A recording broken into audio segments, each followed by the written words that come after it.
just about the same question, and Scott's going to tell me whether I ask it the same or not. But every year the response is just a little less than what I'd like. So I also ask every time, but we're going to do it one more time. And let's see if we can shake some dust off of the Eagle hanger. Does that sound okay? All right, so we're going to try it again. Good evening, Wisconsin Aviation Hall of Fame. How's everybody doing?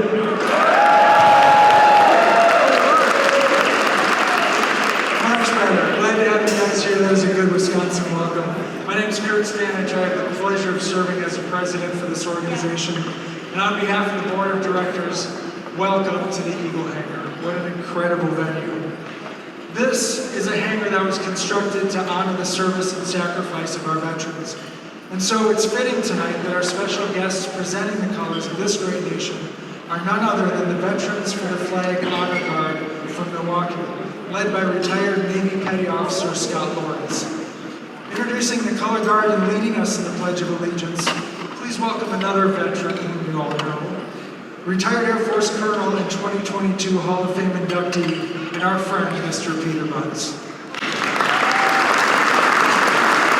Ladies and gentlemen, as we rapidly approach the 250th commemoration of the world's oldest democracy, and we say the pledge to the flag that represents the greatest nation on earth, just remember all of the many privileges that those who come before us have given us, particularly our freedom to fly and our ability to live in this incredible state. So with that, Honor Guard, please present the color.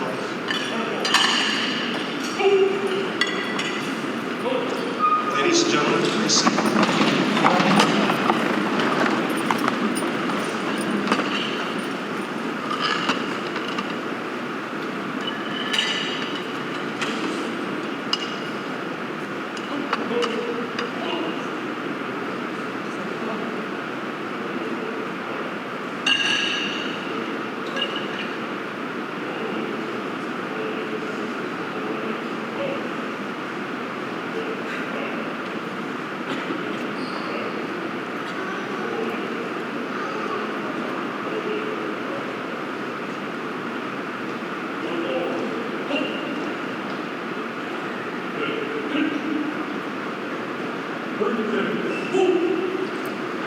Ladies and gentlemen, please join me in reciting the Pledge of Allegiance. I pledge allegiance to the flag of the United States of America and to the republic for which it stands, one nation, under God, indivisible, with liberty and justice for all.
Please be seated.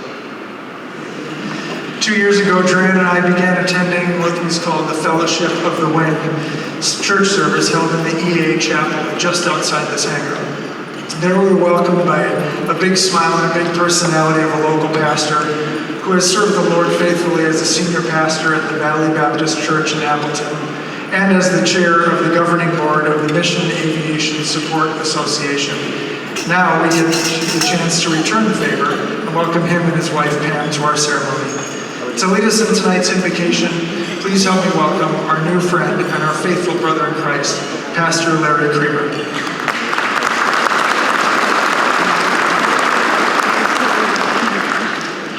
you join me in prayer? Our Father in heaven, we thank you and praise you, Lord, for all the great gifts that you give us, the great blessings. Father, thank you for the gifts, the opportunities, the talents and abilities that you place within the people on this earth. We thank you, Father, for those who will be honored here tonight, who have been good stewards of those gifts and abilities and opportunities to make a positive impact on this world. Thank you, Father, for providing opportunities like this for us to come, remember, to celebrate, and just to thank you for all the provisions that you give us as we sit before a table of food. Thank you in Jesus' name. Amen.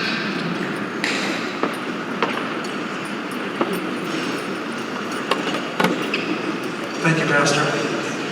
During World War I, the battle lines between Allied and Axis armies ran roughly north and south. The aviators who flew into battle often returned home by flying west, often into the setting sun. When Allied soldiers were lost in battle, their final trip home was in that same direction. So aviators adopted a centuries-old sentiment and began honoring fallen pilots who had taken their final flight and had flown west. As you enjoy this beautiful evening coming into this wonderful eagle hangar, you may have noticed something we added this year, which was our missing man table, set up to my left. It is set with a single place setting to recognize and honor our aviators missing from tonight's ceremony. Since last year's ceremony, 5 of our past inductees have made that final flight. Don Voland, Arnold Ebnetter, Pete Dron, Greg Gorak, and Tom Bouchard. To honor these aviators and all who have flown home before them, would you please stand, raise your glasses, face west, and join me in a silent toast to those among us.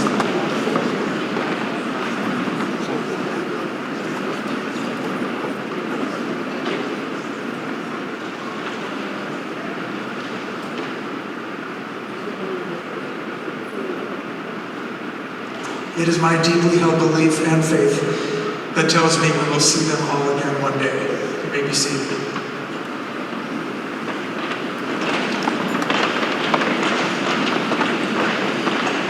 In May of 1985, a recently retired Wisconsin Aeronautics Commission employee filed paperwork to form the Wisconsin Aviation Hall of Fame. It was his vision upon retirement from the organization to write a book on our aeronautical history.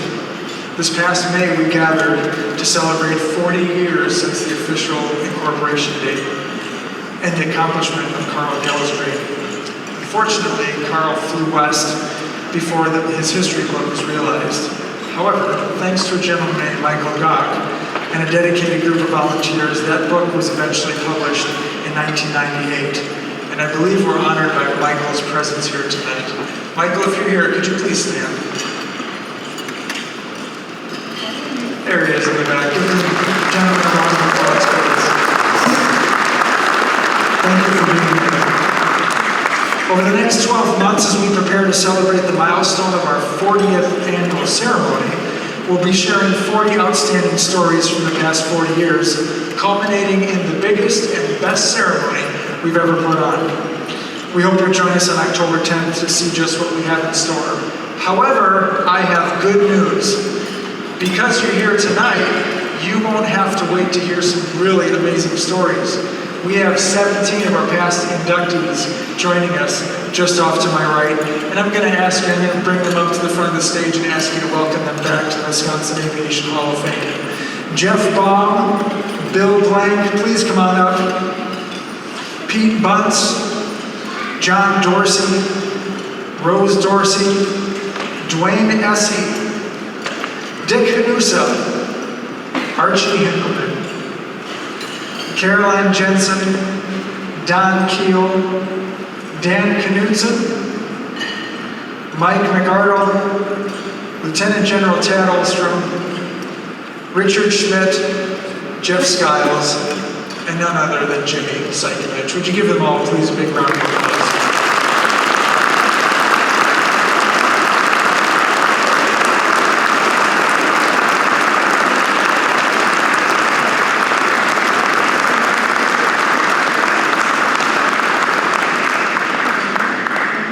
thank you. Welcome. We're glad you're here. Please be seated. John told me at the beginning of the ceremony we have 25% of our living inductees here tonight, and I think that's just incredible. As you make your final preparations for the ceremony and finish the rest of your meal, please enjoy this video update about a very exciting project for the Wisconsin Aviation Hall of Fame. I want him. Hey folks, we did it!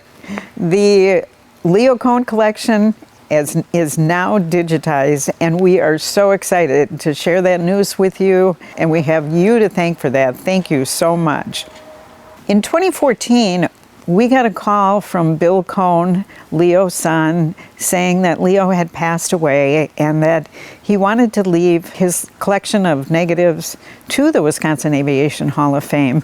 And part of the reason for that is because he believed that we would carry out his wishes of getting these photographs digitized and make them available to the public. We were amazed with the great response we got. Our members were wonderful, so generous. Our inductees were so generous. People from all around the country helped make this digitization project a reality. And all I can do is say thank you for all the people and to all the people who have made this project a victory. Last December, we packaged a collection in 31 bankers boxes. We rented a van, and I drove it all the way out to Maryland to the company that's handling our digitization. Driving it out there was a pretty momentous step. At that point, we have raised enough funds to get the whole thing digitized, which is an incredible achievement. In June, we got a note from them saying that they were done and the collection was digitized at that point. We have all the files for you, which is pretty crazy to think that we got it done. We have completed phase one of a two-phase project to actually rescue the Cohn photographic collection. Over 37,000 images taken from the late 1940s and into the 70s by a gentleman by the name of Leo Cohn.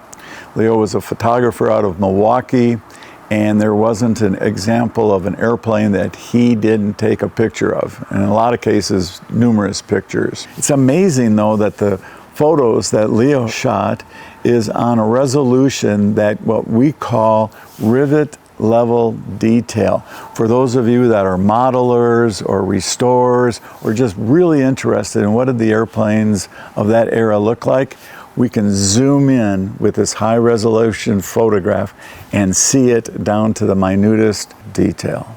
He shot with a 616 camera, which was probably one of the best cameras you can use. The negatives are very large.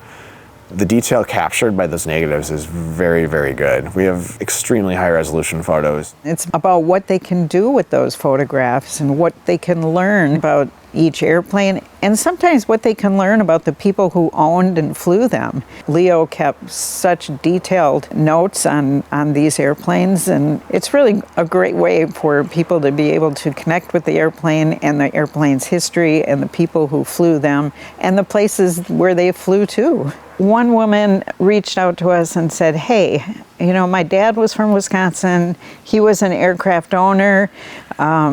He did a lot of work on that airplane. Is it possible that those photographs could be in the collection? And it turns out we had several of them, and it meant the world to her. When she saw those photos, it was one of those tear-jerking moments, not just for her, but us as well, because we're so excited to be able to share those photographs. We've had a lot of requests from folks restoring airplanes because they wanted to be able to see how the airplane looked in the wild. Maybe the airplane was configured for skis or floats or whatever, however the airplane was being used, and you can see the intricate details that went into constructing that airplane. There's 35,000 negatives, and there's about 40,000 envelopes and photos and other things that are attached with those negatives, so we have to actually sort through and match those up. And we built some special tools to help us do it, but it takes a lot of time and effort to make sure it's correct and accurate. The Wisconsin Aviation Hall of Fame is going to bring those images to you through a cataloged database that you can thumb through, you can search through. So if you're looking for a specific aircraft type or an airport or a location or maybe a range of dates, say like you want to see photos from a fly-in in, Milwaukee in 1959 or something like that. Aircraft manufacturer, model numbers, anything that you want to find and research. We've probably got multiple photos of aircraft just like you're looking for. So beyond the photos, though, again, is Leo's lifetime dream of having them available to everyone. Photos that will be used by generations into the future by people from all over the world. Those folks are going to be depending on us through your help to be able to get this collection out there into that database. Will you help us? Thanks for your check. Thanks for your credit card. Thank you. Looking through at these photographs is like looking through the lens that Leo took them through.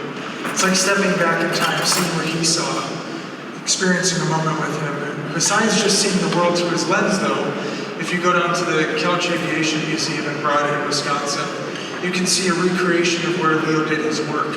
We recreated his basement dark room that he worked in.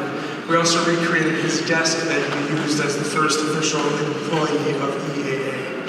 This discovery, might I say, this aviation treasure chest, wouldn't have been possible without the loving donation of Leo's life's work by his children, whom we've been so privileged to come to know. Tonight, we're honored to be joined by his son, Bill Cohn. Bill, would you stand up and be recognized, please? Right back there. Thank you, Bill. Appreciate it.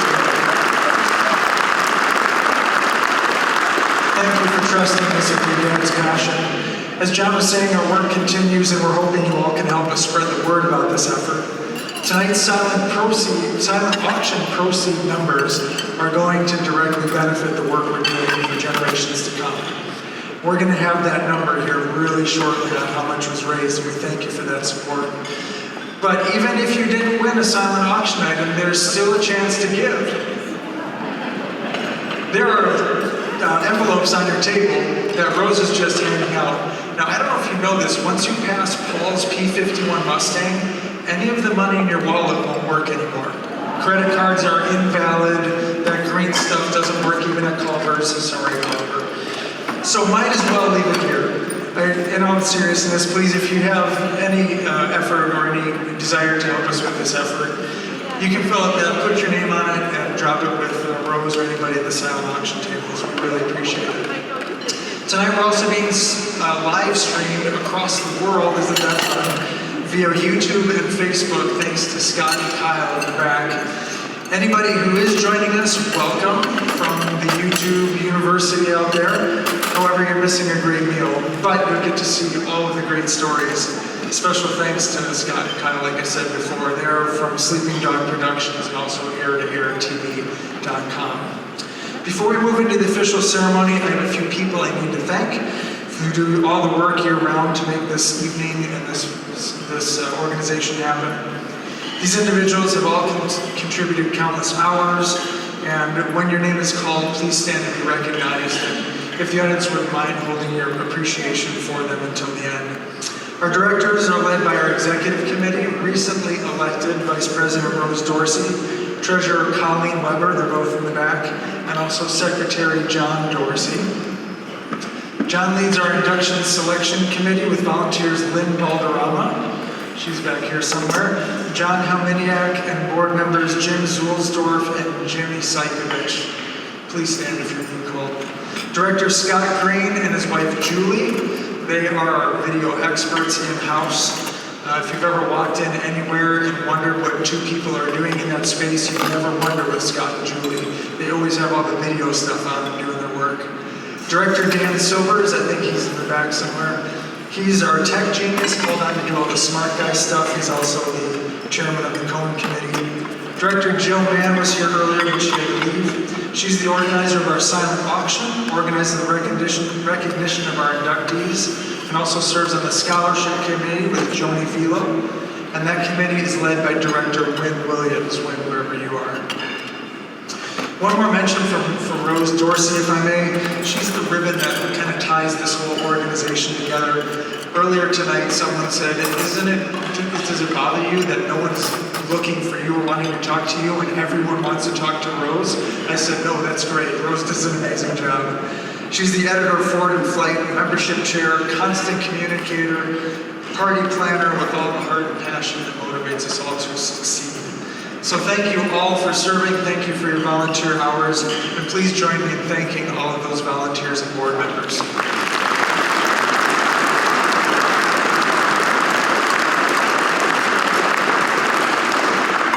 Looking ahead, our work is growing, as you can see by the video. Last year, we voted to increase our board, the size of our board from 9 members to 15.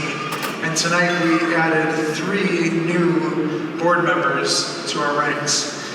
Please stand if you're called. Dick Hanusa, Lynn Balderrama, and Katie Wilson. Where are you guys? Give them a round of applause.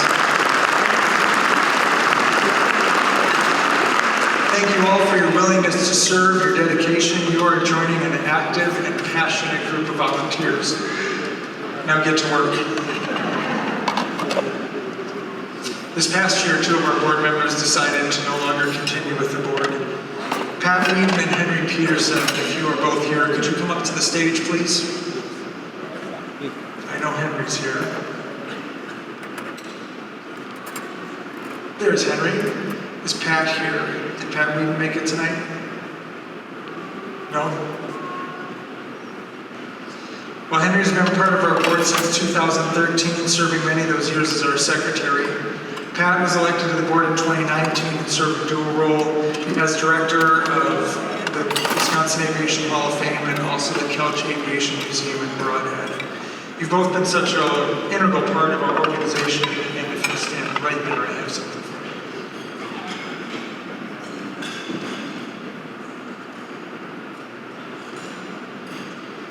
We decided to give both Pat and Henry a plaque for our appreciation, which reads, "For your years of dedicated service and leadership to the Wisconsin Aviation Hall of Fame, your passion and commitment have helped our organization fly higher and stay true to its mission of preserving Wisconsin's aviation heritage. With gratitude from the Wisconsin Aviation Hall of Fame."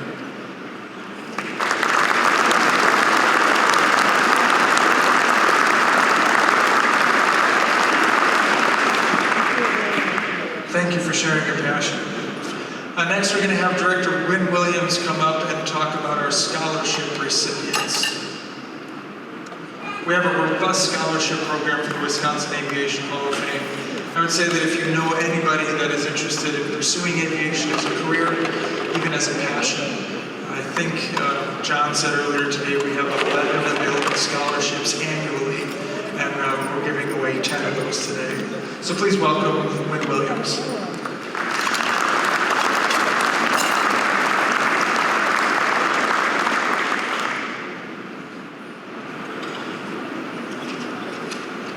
Well, good evening. Technology. It's my pleasure to give you the names of the people we selected this year. My committee is, none of them are here. Joni has a broken leg and she's on bed rest, and Jill had to leave.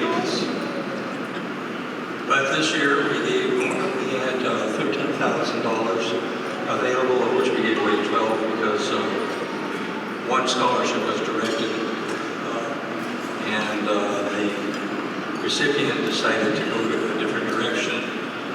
Our scholarship people this year are Josie Bowler, Isaac Donkey, Grace Gahal, Lauren LaFontaine, Nathan Prince, Derek Prince, Harrison Stanton, and Lauren Stepdyer.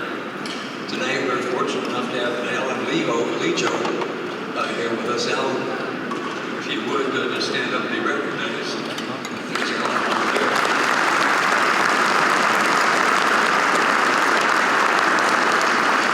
All of these people have worked exceedingly hard in their academic and in their flying.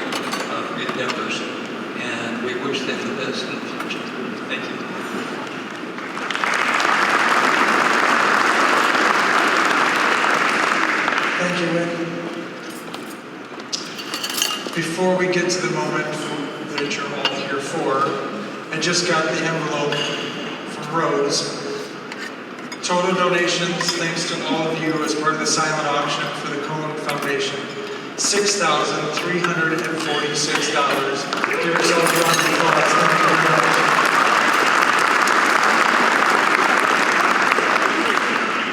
And now the celebration of our 2025 class of inductees to the Wisconsin Aviation Hall of Fame. Our first inductee, please welcome Hall of Fame Secretary, Mr. John Dorsey.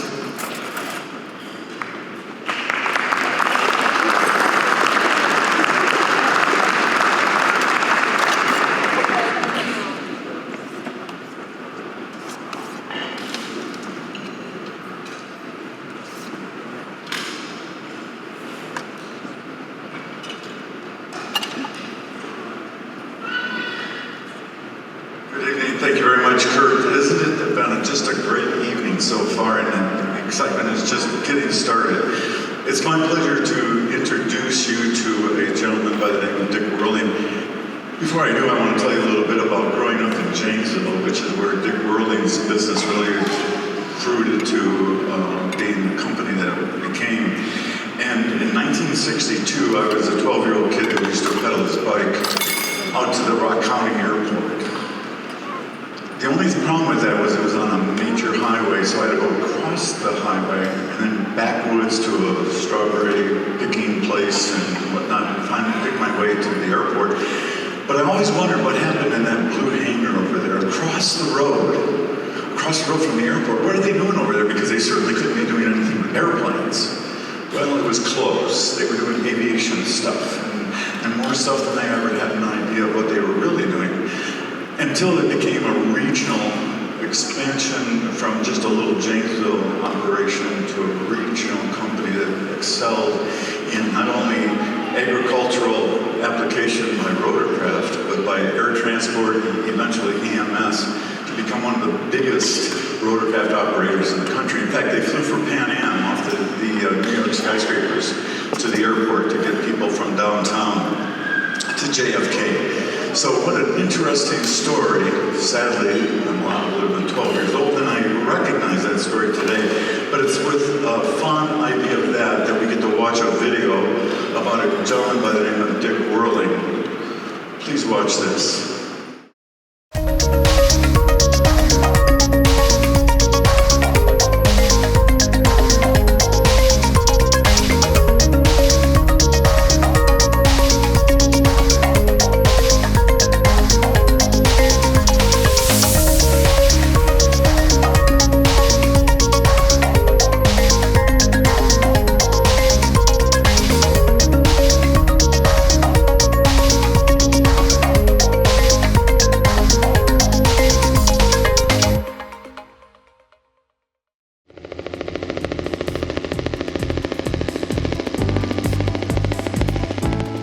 The president of Parker Penn Company owned a helicopter, and he was doing power line patrol, power line work with it.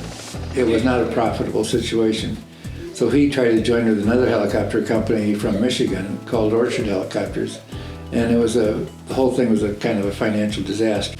I was brought in to shape the whole thing up, and could take Mr. Parker's name off of all the paperwork where he got half the company. In 1965, when Dick Whirling was hired as president of Omniflight Helicopters of Janesville, Wisconsin, it was a failing company with 3 Bell 47 helicopters. Dick knew helicopters, and he knew how to make them make money.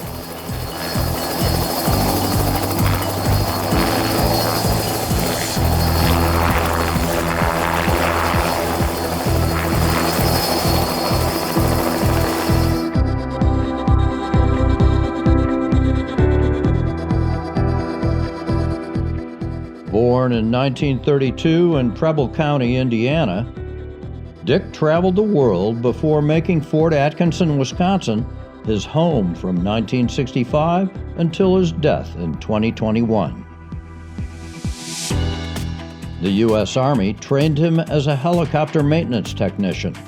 After his discharge from the Army, he worked as a helicopter mechanic for an international company that took him to places like Borneo, Pakistan, and India. In 1961, Dick was hired to manage a small helicopter business in Minneapolis, but it was not profitable. I left them and I bid on a contract for Metropolitan Mosquito Control, which is a 6-county mosquito eradication thing for the Minnesota area. I didn't have a helicopter. I didn't have any money, very much money. I remember using the house as collateral to buy a bond to bid on the contract. Was awarded the contract. Then I had to go find somebody with a helicopter to partner with to perform the contract. And that's how I got in the helicopter business. It was just within 3 years we had 6 very operational helicopters going. And those are all 47s? All 47s, yeah.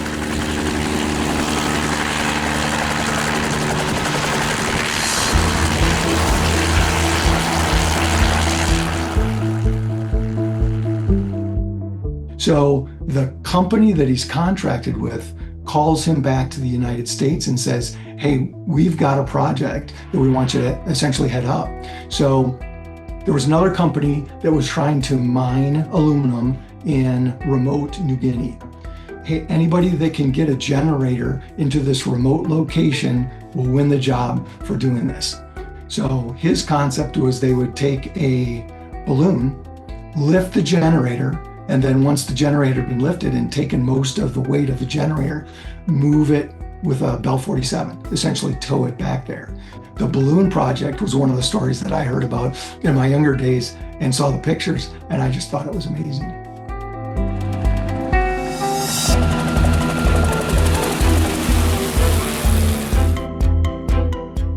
Dick sold his Minnesota company, Lakeline Helicopters, in 1965.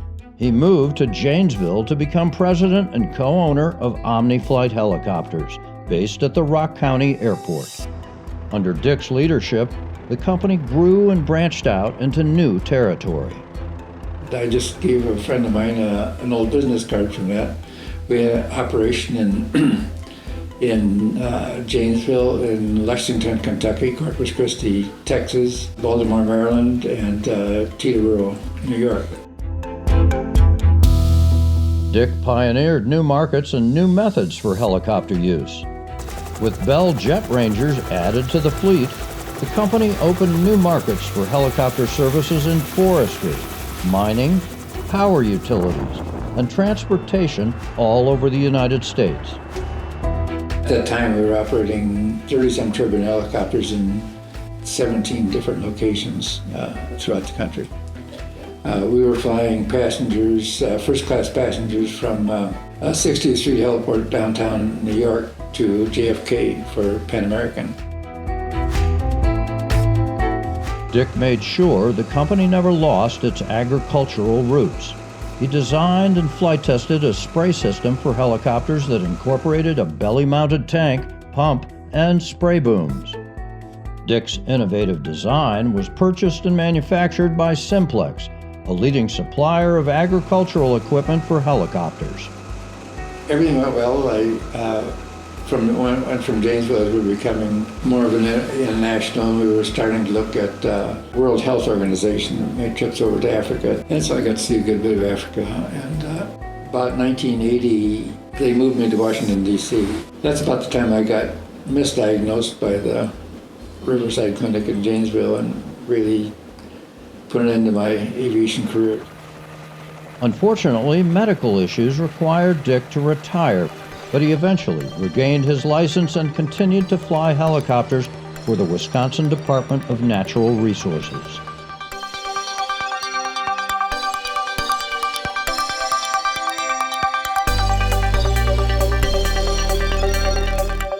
A friend of my dad and he built RV-7. I remember when my kids were able to come to the hangar and see the RV-7 as it was approaching, getting complete, hopping in the cockpit, turning the radios on, listening to the tower, pulling up the maps. They just really enjoyed it. And really everything that he did, it seemed as though, yes, it was an opportunity for him to educate others. As a volunteer, Dick was active for many years at EAA's AirVenture, serving as assistant chairman of helicopter operations.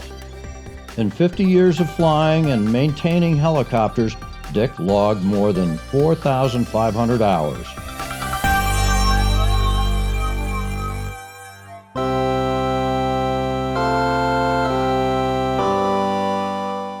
His flights included a few unexpected moments, including one in northern Arkansas. The weather was bad, and I really was kind of grounded, and then finally the fog kind of lifted, and there was kind of rain showers and fog. And so I kind of was sneaking over there by a treetop level. And all of a sudden there was this big statue of Jesus right in a bubble in front of me. And I come across his top of his mountain, right nose to nose to him. Was kind of worried and wonder if I was really had crashed and died or just what happened.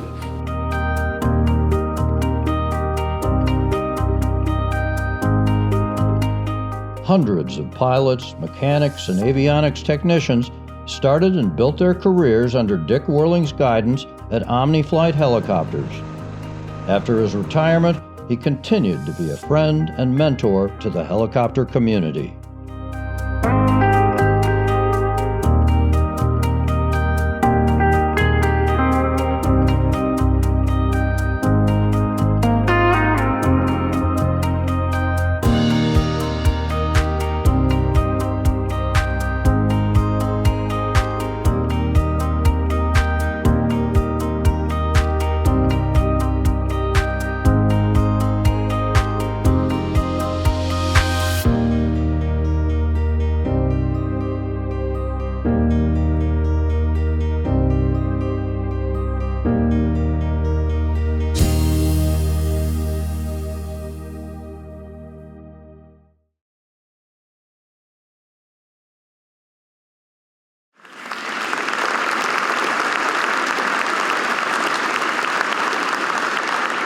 On behalf of the Dick Whirling family, it's my pleasure to introduce you to his son, Bill Whirling.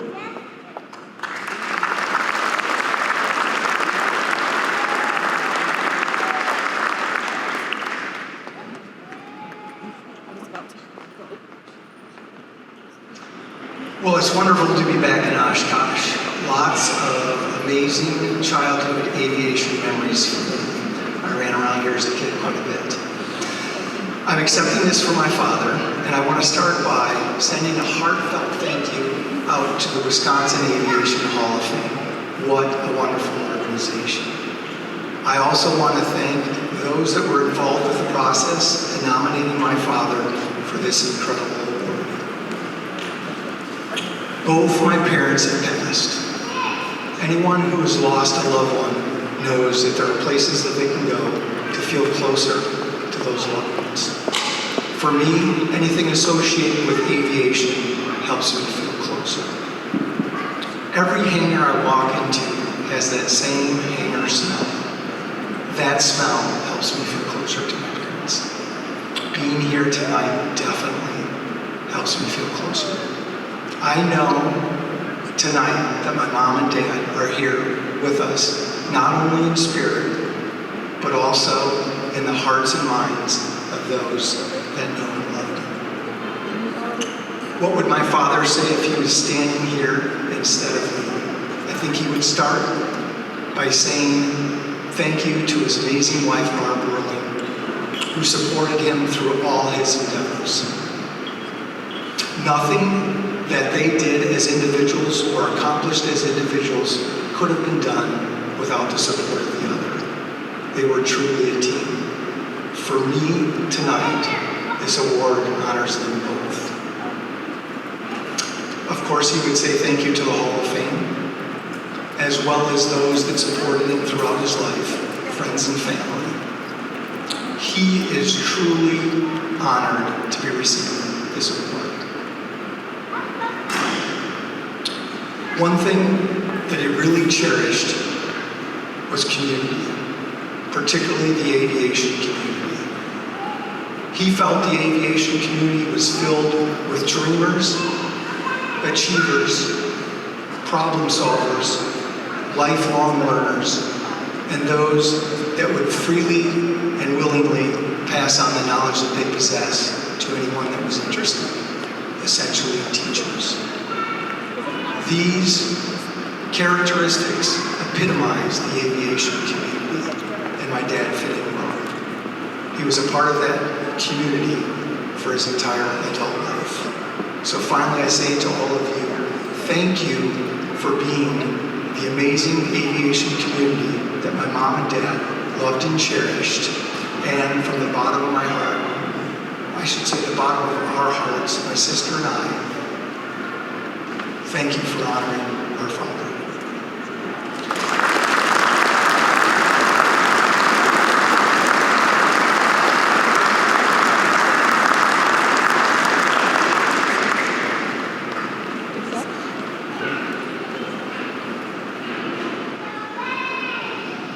Thank you both. Now to introduce our next inductee, Scott Hallwin. Please help me welcome Hall of Fame Director, Mr. Wynn Williams.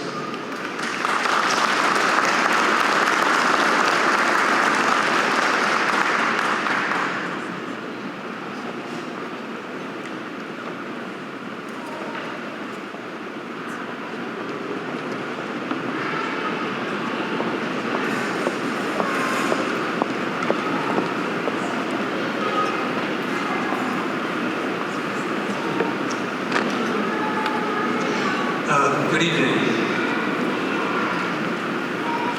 When I first reported into Vietnam, I was told to go to the officers club on about the second day.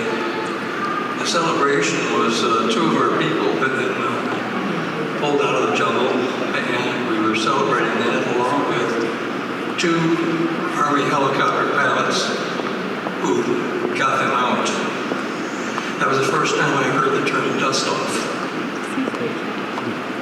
Later, a couple of days, I was briefed, and I was told that if I was ever down in the country and I heard the call sign dust off, that I wouldn't have to worry about that stuff I learned in survival school about camping overnight, because those guys would get me home. Excuse me. So it's an honor and a pleasure for me to introduce to you Scott Hallwin.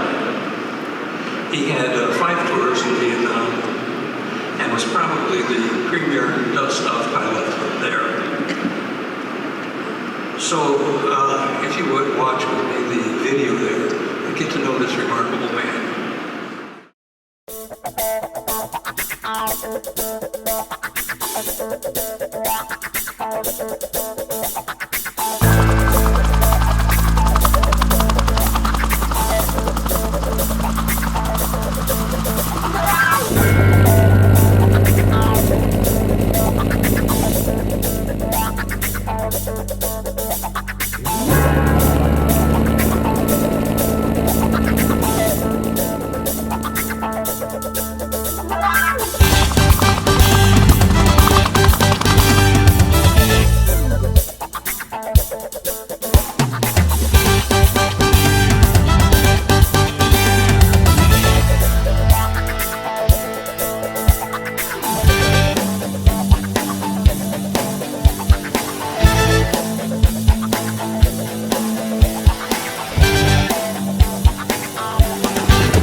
Scott Hallwin was born in Milwaukee, Wisconsin, and attended Concordia Seminary Preparatory School at his father's request.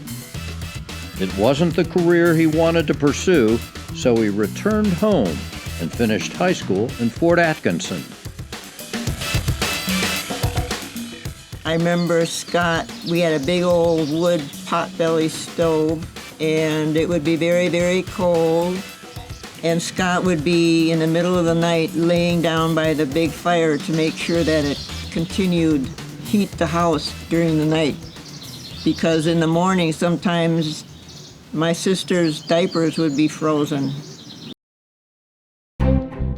For me, Scott was more of almost a father figure and kind of a mentor more than anything.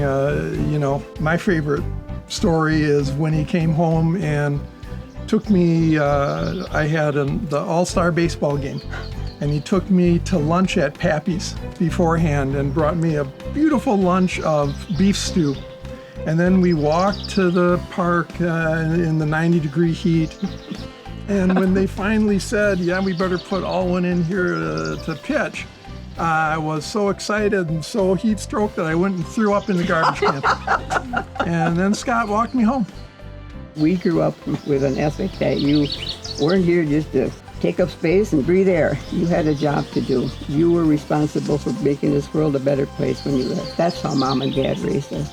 They also raised us with a terrific work ethic. And you learned what it meant to be a part of a community. And I think Scott never lost that.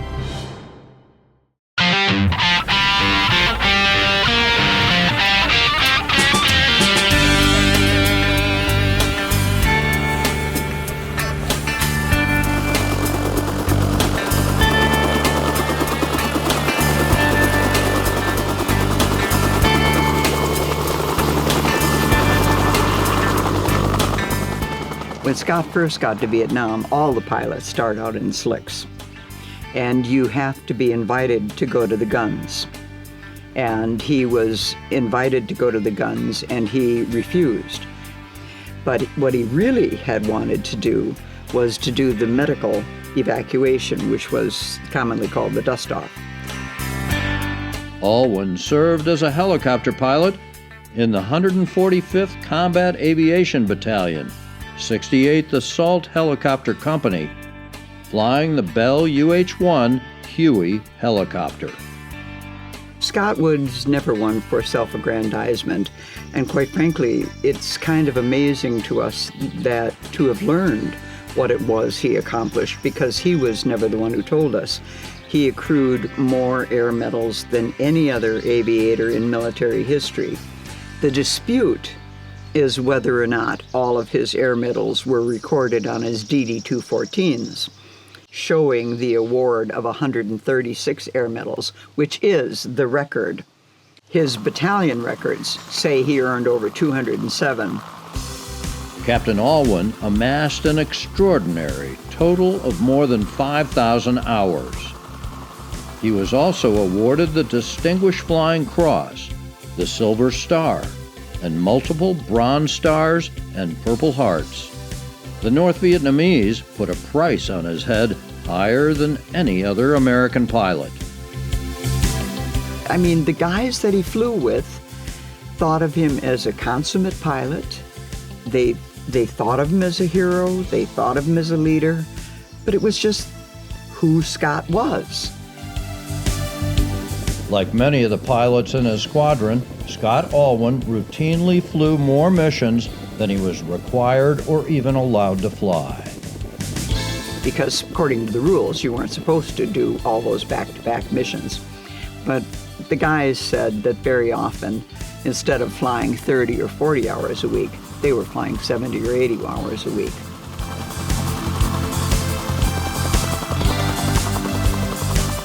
He told a story of one of the first times that he had to go out during a rocket attack. And Scott said, once in a while, you just gotta show how tough you are.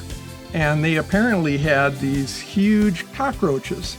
And he picked one up and he bit it in half.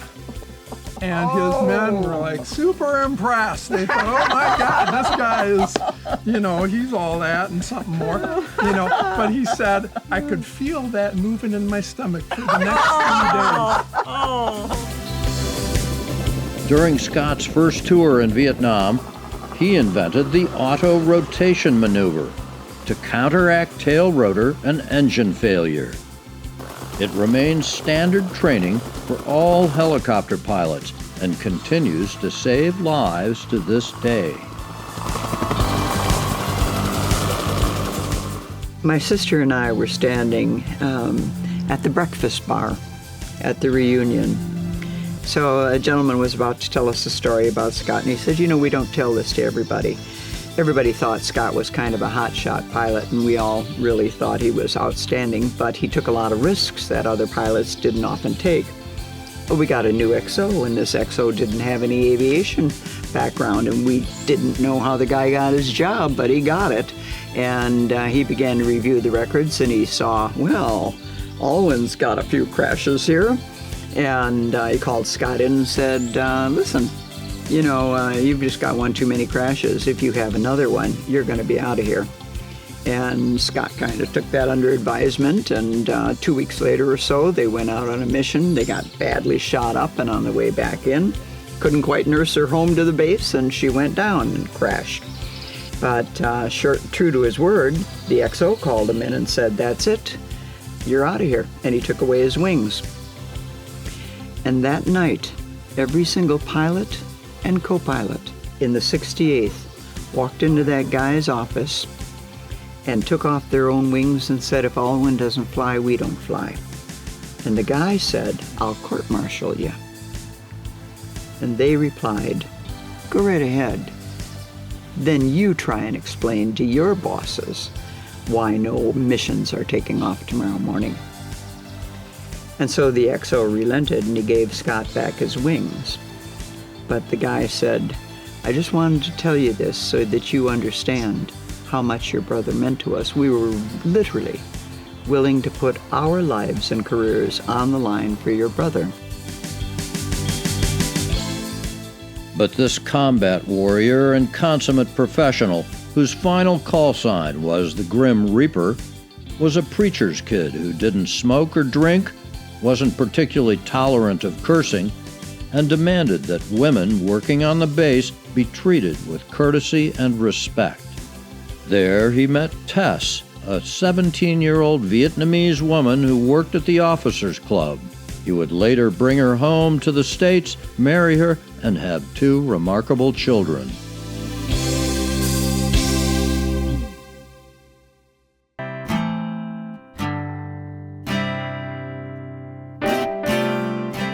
He was killed shortly after the end of the war by a suicidal drunk driver while on his way home from Fort Benning to meetings at the new War College in Washington, D.C. In fact, he was scheduled to meet with Senator William Proxmire about a possible congressional seat. He probably would have would have none of this, but I mean, he had charisma like you just wouldn't believe, and we love him, and spiritually we're still together. I mean, he still is a force in our family. Scott was my very best friend, and I miss him dearly. I miss having the conversations we used to have and writing the letters we used to write, although no one does that anymore. But he was somehow the glue that held us all together and gave us purpose.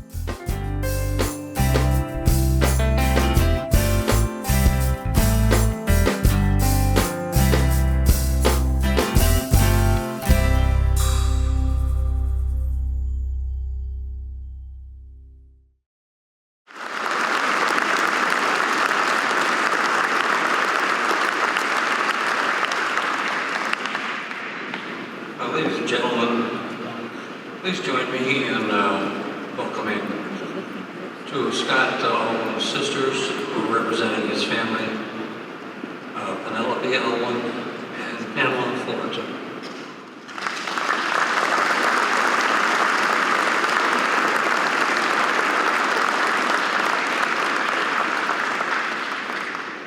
It is a real pleasure for us to be here this evening. And as was said previously, we are deeply, deeply indebted to all of the folks that made this possible at Wisconsin Aviation Hall of Fame. We appreciate what you did for us in terms of getting this thing put together. There were lots of phone calls, there was lots of document finding, but it was worth it. I would like, for my part, to introduce you to that 17-year-old girl, Jess, and Scott's 2 children, Scott 3, and Heather. Would you stand, please?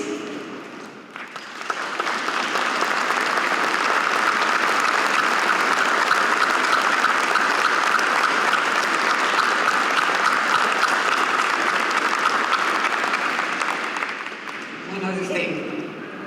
Parents of 16 kids are remarkable people. This one's for Wally and Joey Baby.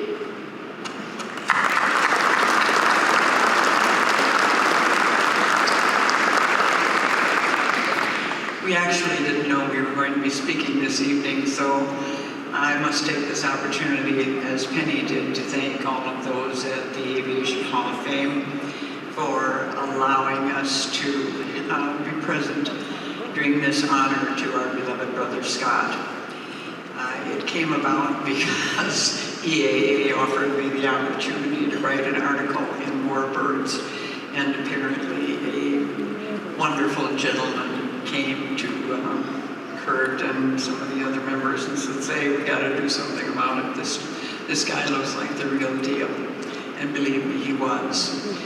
Scott was an amazing person. He really, truly was.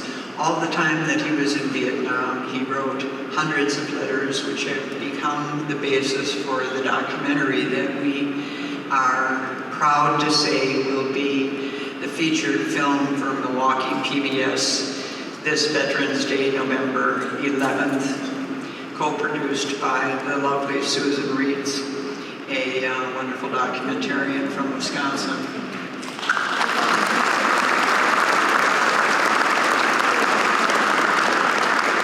But not only did he write letters to each of us, which were very often profound and sometimes rather funny, he journaled, and in his journal, as did all of us, we wrote everything that was going on in our daily lives.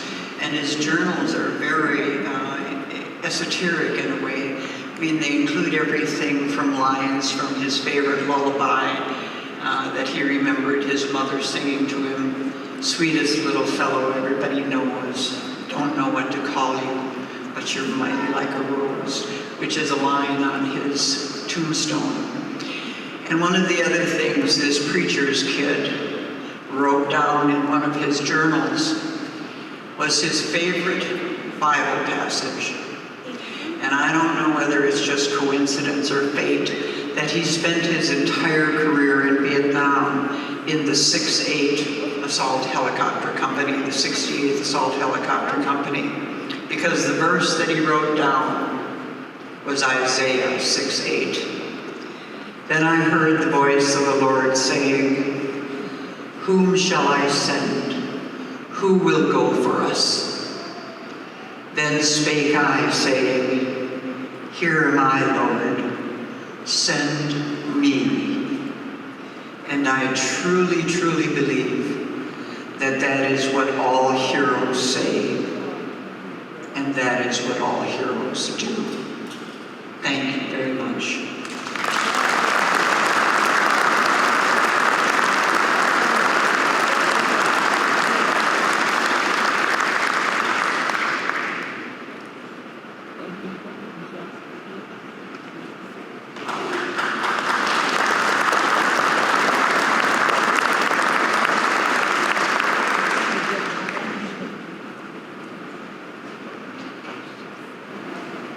Thank you both, that was very touching. And now to present Ed Lehendro for enshrinement. Please welcome Hall of Fame Director, Mr. Jim Zulsdorf.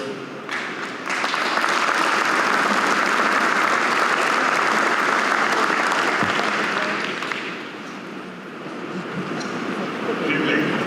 It's so nice to see all of you here tonight. I'm sure the inductees appreciate your participation in their celebration. It is my privilege to present Ed Lehendro for induction to the Wisconsin Aviation Hall of Fame. I first met Ed about 35 years ago, right back in the woods over here. And at that time, I didn't really realize what his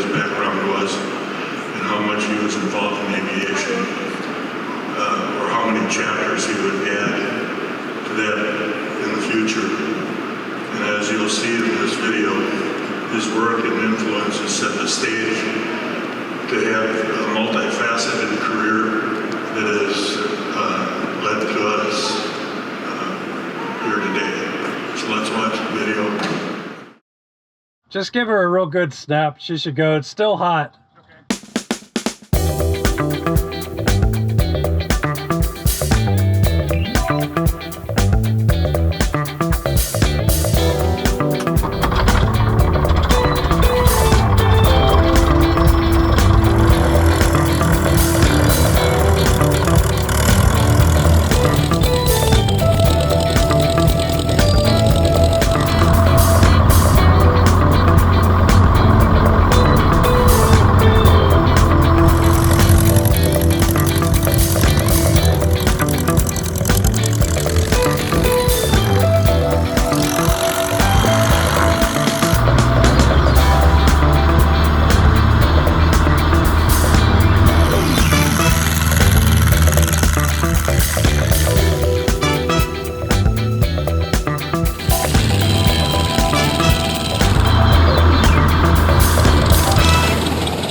Never gets old.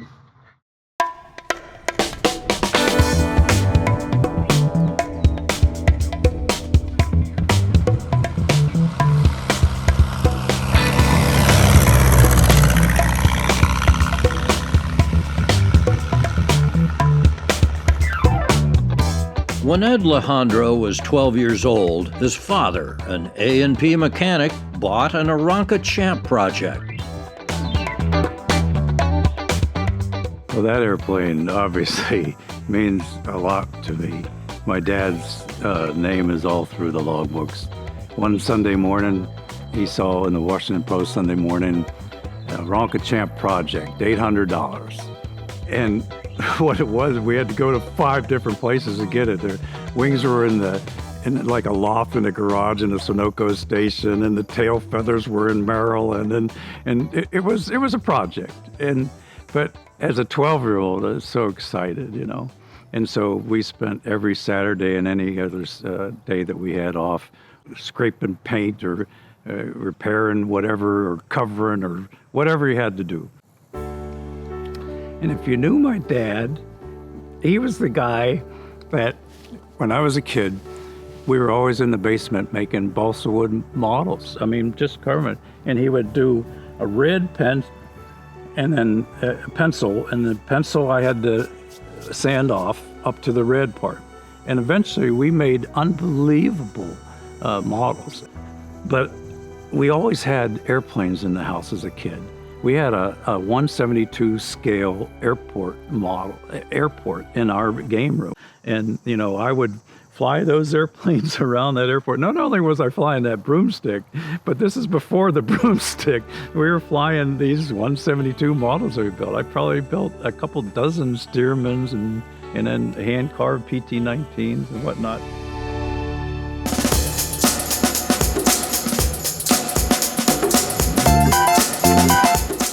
We went to Oshkosh every summer. That was the family vacation. We didn't go to the beach or anything. We went to Oshkosh. We stayed in the dorms. Then later on, my friends would come with me, and we'd go hang out at the dorms, and it was our summer.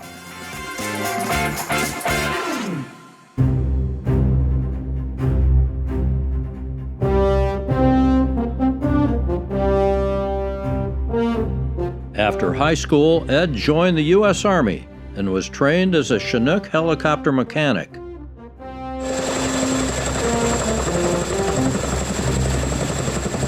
If I really wanted to reach the goals that it wasn't going to be wrenching. It was going to have to be maybe through flying or something, more advanced. So I really wanted to fly.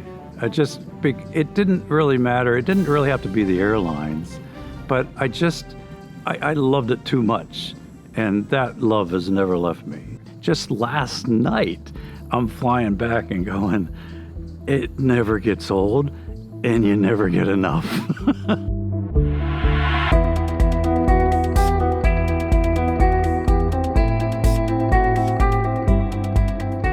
Ed graduated from Penn State University and was hired to manage a small airport in Connecticut. He earned his air transport pilot rating in 1987 and flew as a charter pilot before joining New England Airlines as a pilot. Eventually, he joined U.S. Air, earning type ratings in the Boeing 737, 757, and 767, among others. If there's one thing I could say, that I'm not the typical airline pilot in that I didn't, the airlines was just a means to end, I would be the guy flying over the Rockies at 35,000 feet going, God, I wish I was flying my Cub right there, Long before the Young Eagles program was created, Ed's father and his Aranca Champ planted the seed of the idea. I spent just about every Saturday at Fredericksburg and Shannon Airport. And I couldn't wait to get there every week. That was, you know how it is. It was like Christmas every Saturday. And I would sit on the end of the runway, the grass runway, with my dad, and I would recruit people. That person we talk about that's at the fence, watching airplanes. I'd walk up to him and say, hey, my dad will take you flying. And he would. And he tells me, he says, if you can't share it, then why have it? And so the whole thing with Young Eagles was nothing but that. Ed has lived in Beaver Dam, Wisconsin since 1991. In 1992, he was working at home as a technical writer and volunteering at EAA, flying at Pioneer Airport.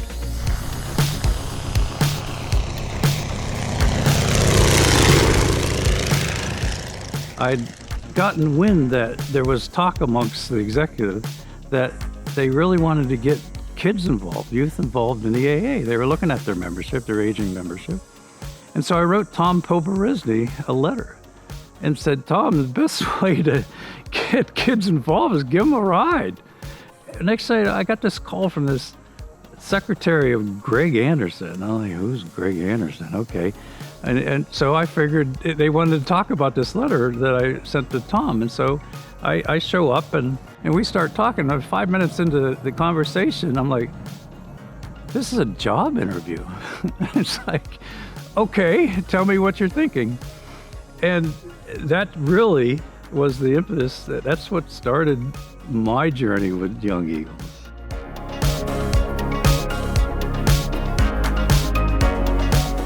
A few months later, Ed took a leave from U.S. Airways to work for EAA, launching the Young Eagles program. It is EAA's membership goal to give 1 million kids an airplane ride starting today at Oshkosh 92. You ready? Yep. So we make the announcement in D.C., Cliff Robertson's there. It's a big deal. And they're going to fly 1 million kids by the 100th anniversary of the Wright brothers in 2003. And we're going to fly 1 million kids. And come on, everybody's like, yeah, right, okay. And it didn't matter. The idea was that we wanted to get the kid that was sitting on the fence that was watching airplanes take off and land or bugging his mom and dad to take him to the airport and show them how the aviation community really helps their community. And so Young Eagles was truly magical in that you never know when you launch something like that how people are going to take to it. But the response was just unbelievably amazing. And look at it, look at it today. It's just wonderful. Ed was executive director of the Young Eagles program from 1992 to 1995. A few years later, he was in Washington, D.C., working for the government. So here I am, long distance from EAA and Young Eagles, that's behind me, and I get this call in the evening in my apartment in Crystal City, and it's Tom Poberizny. He says, Ed, we did it. And I'm like, we did what, Tom? He says, we flew our 1 millionth kid today, and that was way before December of 2003. Now in retirement, Ed wanted to check off one more item on his bucket list. I always wanted to learn how to soar. And so the first goal coming out of retirement, it was, getting my glider rating. I had started towing with the Pawnee for the club, and I was paired up with 3 other professional pilots. And so we all worked together that summer and got our ratings in October. It was good fun.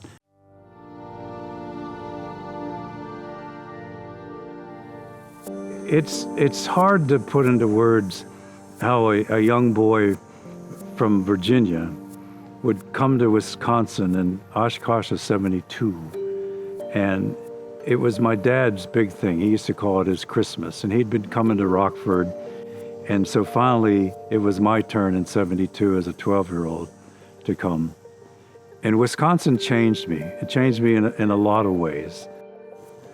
And this older gentleman walked up and he had bib overalls, and he put his hand on my shoulder, and and he goes, "Son, you're in God's country." And that always kind of stayed with me.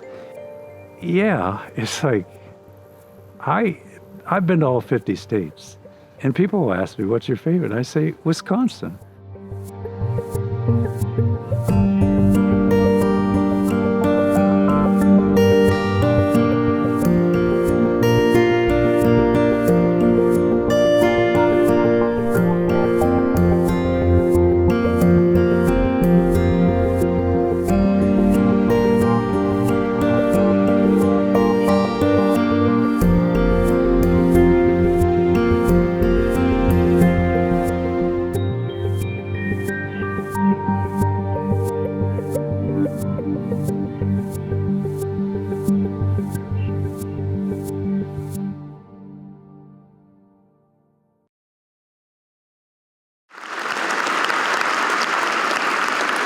Please welcome Phil Hedrow to the class of 2025 Wisconsin Aviation Hall of Fame.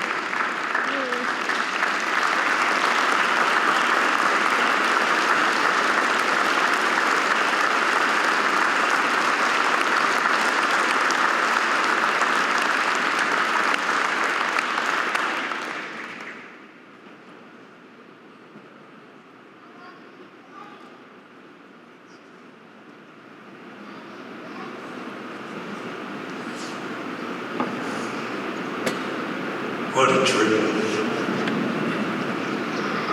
It's my opinion, but help me out here, that aviation is the grand uniter, And look at us all, everyone today, thank you for coming. And I thank the board and Wisconsin Aviation Hall of Fame. I'm truly humbled. You can talk about unity and coming together, but over here, I have so many friends and family that wanted to join us today. I can't thank you guys enough from all corners of the country. Just thank you for making the effort to be here, because it is just intimidating to be here next and honored with all those before us and Greg and Mark. You're standing next to, I was talking to Mark Lee here earlier, and, when I go for a walk, I take pride if I pick up a piece of trash, throw it around, I was like, yeah, I'm a good guy. Mark Lee goes out and he goes fix the Hubble telescope. It's hard to even begin to acknowledge the people that influence the direction of your life. But there's so many. Obviously, you saw my father, what an influence. But my big brother, Jim, who's in Scotland, can't be here tonight. I mean, so many times in my professional career, he just was there for me. So thanks, Jim. Also, in the course of your career and things that you do, you seldom get to see the true benefits or see how the influences on others. But one particular incident, and this happened to me more than just once. We're flying around at cruise and we're Boston to LA. And usually at that time you have a new first officer, You go through the standard questions, say, are you married, how long have you been here, how'd you get started? And the guy said, well, I knew nothing about aviation, but my dad took me to the airport and there was this Young Eagles event. And there he is. So I can't thank you all enough. It's just, it's humbling, and from the bottom of my heart, I thank everyone. Thank you for being here tonight, and we'll keep doing more.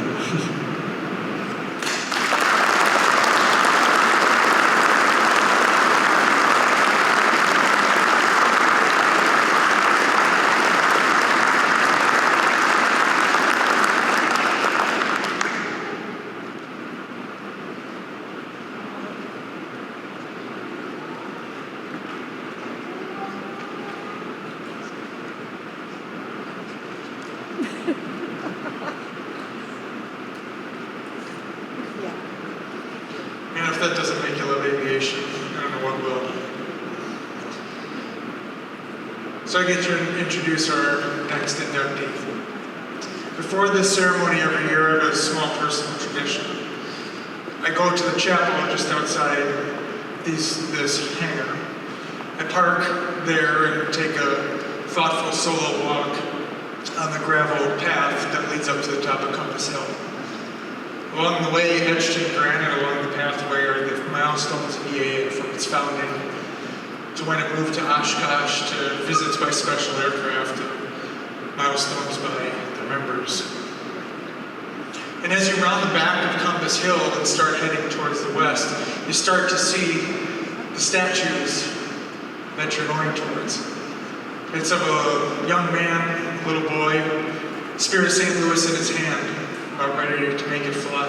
His mom's behind him, looking and pointing at her daughter, who's perched on the top of the daughter's father's shoulders. And so I wrote about this experience a few years ago in the President's Message to Forward in Flight magazine, about how when I'm up at the top of that hill, there's something special that I can't really put my finger on what it is. I just know that it's there and it's moving. Well, not long after the magazine came out, I got a wonderful email from a gentleman named Greg. And he's told me about, for the 50th anniversary of EAA, he and his team designed and constructed Compass Hill. He told me of all the parts, how the hill is supposed to suggest a higher purpose, how the compass suggests that aviation gives direction to our lives. He told how his own children posed for the sculptor, and that when the sculptor went back to his home state, he found an Air Force C-130 pilot to pose as the father figure for Compass Hill. The father was a father on his own, the gentleman was, and pretty soon he and his family were transferred to another base and never got to see the final sculpture. When they were transferred, he was soon diagnosed with cancer and succumbed to the disease. Greg also told of being contacted by the man's wife years later and saying that they'd like to come and arrange a visit, which they did, and how the man's young son clung to his leg as if he was reunited with his father. And so maybe what Greg and his team created embodied the spirit of that pilot, of that young man, of that father. But perhaps, Greg, what you actually created embodies the spirit of all who have ever called the sky their home.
Greg Anderson grew up in Waukesha, Wisconsin, the eldest of 5 children. So on Sundays, my parents and me jump in the car and we'd just take afternoon rides. There was a favorite stretch of highway. We went over some railroad tracks and enjoyed the little lift we got there. But more often than not, we ended up at the fence line at Waukesha County Airport, which is also known as Kreitz Field. We'd sit there in the parking lot and watch the airplanes. It was right beneath the approach and the departure end of one of the east-west runways. And so I got my first real taste of airplanes in that situation. I didn't see any way that could become real for me. It was still kind of this, oh my gosh, look at that. It was more of a gee whiz situation than a reality check.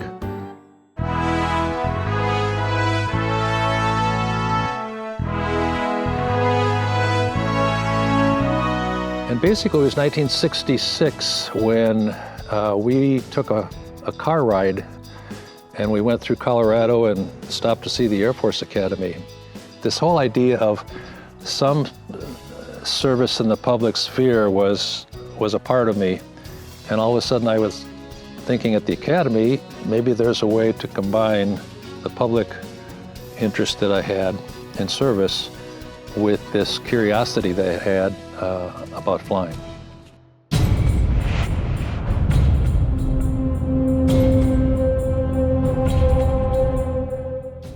1968 comes to mind as being a pretty important year in my life because 1968 was the year I graduated from high school.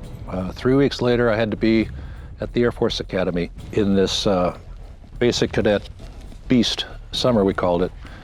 And I remember that year, looking back now over these 75 years, as being something that affirmed what I thought aviation could do.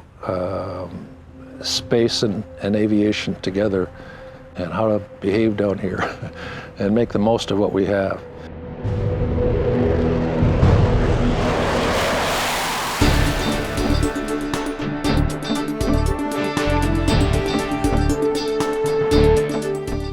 Both my parents were very sports-minded, and I was blessed with that interest and some ability, I guess.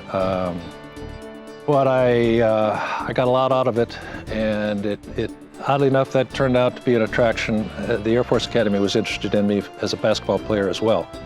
I like to think I became a model or a helper or an encourager for other people in my family, because my little brother got into Halls of Fame before I did. He's in the Wisconsin Athletic Hall of Fame and was first-round draft choice with the Packers, as most of my friends know, and I never get tired of bragging about him.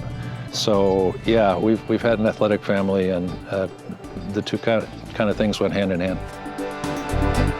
After graduating from the Air Force Academy and earning a master's degree, Greg went to Moody Air Force Base in South Georgia. But I drew a KC-135. I was not in the top 10% that had their pick of the fighter planes. I wanted one, but I got into a KC-135, which, as a heavy airplane, was a good airplane to fly. It got me around the world several times. In 1975, a U.S. merchant ship, the SS Mayaguez, was seized by the Khmer Rouge off the coast of Cambodia. Greg's KC-135 was part of the rescue task force. We didn't even have maps of the island. We were dealing with a lot less intelligence than we should have had, could have had, but we went in, and I say we, the Marines that went in on the gunships went in, and we were able to recover the crew, but it was at great cost. We lost 35 or 40 guys in that project, and a couple of helicopters. I was just orbiting overhead. It was all the guys on the ground who were doing all the hero stuff. Such is the price we pay sometimes for the things that are important in life. In 1979, Greg left the Air Force so he and his wife Beth could return to Wisconsin to raise their family here. After a few years as an executive with the Wausau Chamber of Commerce, Greg was hired as local government liaison for Wisconsin Governor Lee Dreyfus. He was one of those major influences. I'd lost my dad, and Governor Dreyfus and I would travel the state together. I even wrote some of his speeches, and he blew me away when I sat in the audience and listened to him saying the words that I'd written. He referred to Wisconsin as a 23rd Psalm place. Frequently used that phrase to help people understand that there was something really important, almost sacred, about the gift that we have in this place. In 1983, Greg was hired by Paul and Tom Pobresny as Director of Development for EAA. So getting into EAA at that time as Director of Development was another big step. I mean, suddenly Barry Goldwater was a chairman of the campaign, and Tom Watson Jr. and John Denver and Barron Hilton. And, quote, little old Oshkosh became the air capital of the world. Wisconsin stepped out in front of many, many other states that had been known for aviation, in North Carolina and Ohio. And to this day, I think, my gosh, but I think it's something about the nature of people in Wisconsin and this place that we have, this 23rd Psalm place, to use that term, that we appreciate it more. We love to see it from the air. When you think about it, it's an interesting progression to realize that Wisconsin, of all places, is this aviation place to be. And yet it is. And the EAA has a huge part of that. In his more than 2 decades at EAA, Greg oversaw the creation of Pioneer Airport, the Eagle Hangar, Compass Hill, the Memorial Wall, and the Air Academy Lodge. He also led the development of the Young Eagles program and personally flew more than 700 Young Eagles in his Piper PA-12 Super Cruiser and his Aircam. Yeah, I will go to my grave proud of what we did as an organization with Young Eagles, of all the things that we could possibly do and all the things that EAA stood for, and it's in all of its best attributes. Young Eagles carried the spirit and the purpose and the gumption to take it on as a big, hairy, audacious goal. And I proposed that maybe we could get our members to fly 1 million kids by the 100th anniversary of flight. And yeah, we did it. And thank goodness we got Ed Lehendro on board to run the program after we got it started. And it's still going. So we can be grateful for all of what we got started, and hopefully it'll go from their generation to others.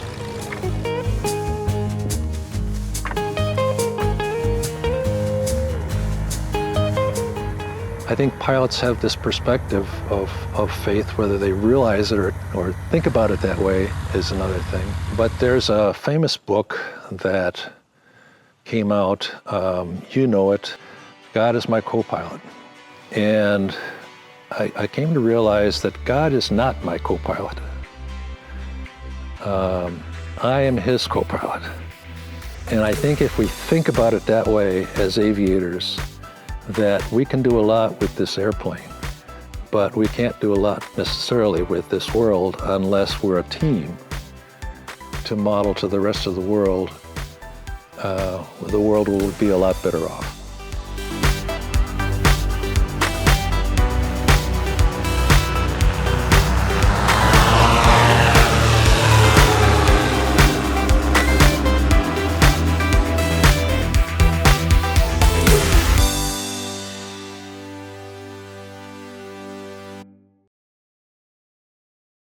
Ladies and gentlemen, keep your applause going, Mr. Greg Anderson.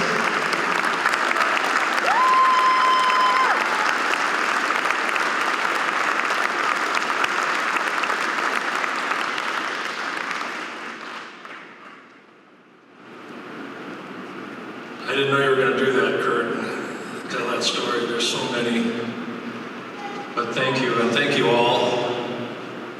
This is quite an evening, and it means a great deal to me. So last summer, I took it upon myself to stop at Waukesha Airport and walk along that fence line where we used to park and watch airplanes.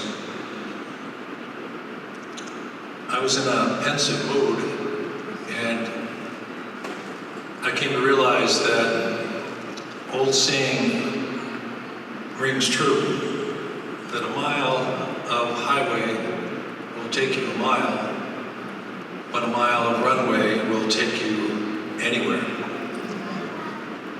Turns out that airport was a field of dreams for me, and that runway led to a life richly blessed with people, family, friends like are in this room tonight. My folks encouraged me to look beyond fences, to chase a boy's dreams of Superman and flying carpets. When we lost our dad, my 4 younger siblings and I pulled together and supported our mom and went on to raise happy, successful families of our own. Beth and I have 3 beautiful daughters and 5 awesome grandkids. For a year, we even had a foreign exchange student from Germany. Phil went on to get his pilot license and his U.S. citizenship and start his own family.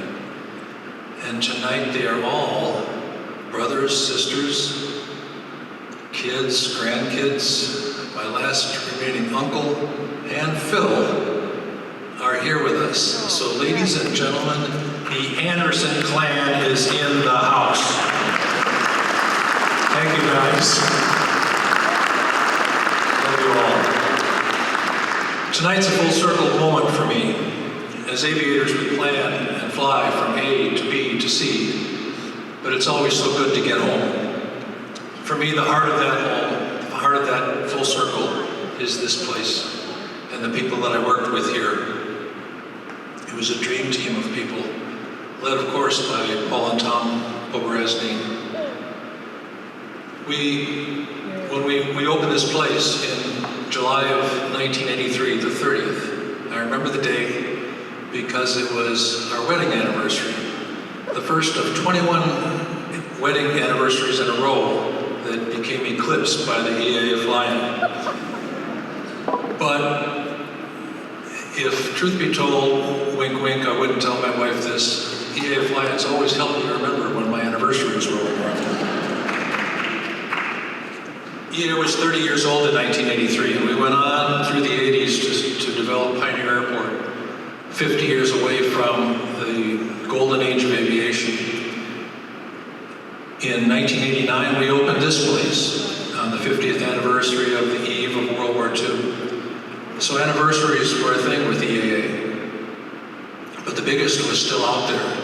The biggest was the centennial of flight looming in 2003, which would coincide with EAA's 50th. But aviation was in trouble. Our student starts, our pilot numbers, our aircraft, public use airports, flying hours, all were in decline. And there were issues to get over, security, liability, cost among them, and maybe something about a new world with a lot of technical gadgets that threatened to take away kids' interest in flying. Somebody needed to step up and lead aviation out of the doldrums. I remembered my exposure to aviation at Waukesha Airport. By the way, that's Kurt's airport.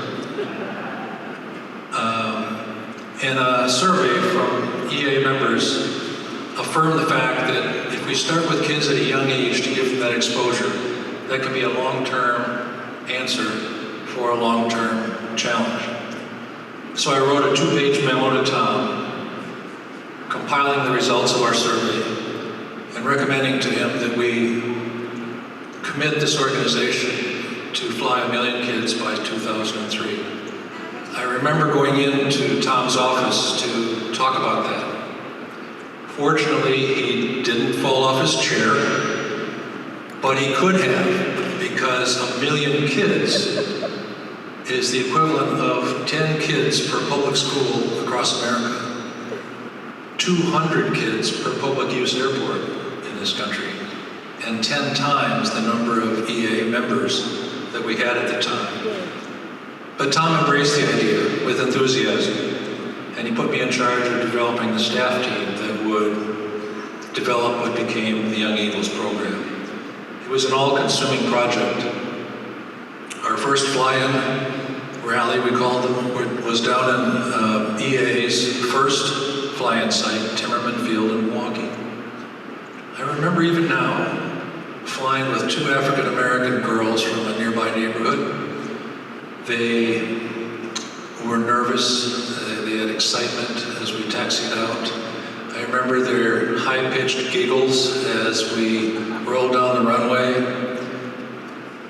And then my ears still ring from the shrieks that left their mouths when we took off and rose above the skyline of Milwaukee, and they got to experience the magic of that old saying about runways and horizons. So I reserve my greatest memories and my highest praise for the 40,000 plus EAA member pilot volunteers who make up what I have come to call the world's greatest care force. Care force. We stood up a bigger air force than any nation in the history of the world. And that includes our own US of A's entire pilot workforce, from the Air Force to the Navy, to the Army, Marines, and Coast Guard. Our Care Force flew an average of over 260 Young Eagles every day for 10 and a half years. Flying our Young Eagles changed the face of EAA, and it changed the face of aviation. And we brought in our secret weapon, and tonight we rightly honor my friend and colleague Ed Alejandro for his professionalism and his passion to lead what became the largest youth aviation initiative in history. Why do we do these things? Why do we fly kids, build places like these, create an organization like this one to honor aviators who've gone before and give scholarships to aviators who will follow us? I think it's because we realize the gift that we have. Think about it. Something over 100 billion people walk the face of the earth over thousands of years. For every pilot who ever lived, there are tens of thousands who never had our good fortune. They all looked up and wondered what's up there, across the mountains, across the oceans, across the continent. The drive to explore and discover is what makes us unique as humans, and yes, as Americans. So let's resolve tonight that those of us able to not just walk the earth, but to fly above it, will do everything in our power to share that gift, to pass it along. The world could use more of us. In my 75 years, I found 2 things that stay with us as aviators. One is the camaraderie of our fellow aviators who encourage high standards in flying and in life. Organizations like this one, a military unit, career colleagues, or our breakfast bunch at the airport. They are the best of the best. They are what's in this room tonight. And they are the wind beneath our wings. But the other thing that stays with us is that kid inside each of us. And that kid on Compass Hill. He never goes away. He feels the excitement of every takeoff to explore the world and every landing back home. So the thing that we have to do is encourage other kids, complete that circle. And guess what? We experience the magic all over again. So to build on the analogy that I shared in the video, I'm in the right seat. I'm co-pilot to God over there in the left seat. Everlastingly grateful for the gift that He's given me. But in my airplane, my wife Beth is in the jump seat beside me with encouragement, love, support to spread my wings. And I suspect your spouses do the same. And our kids and our grandkids and maybe all of yours are behind us in the airplane.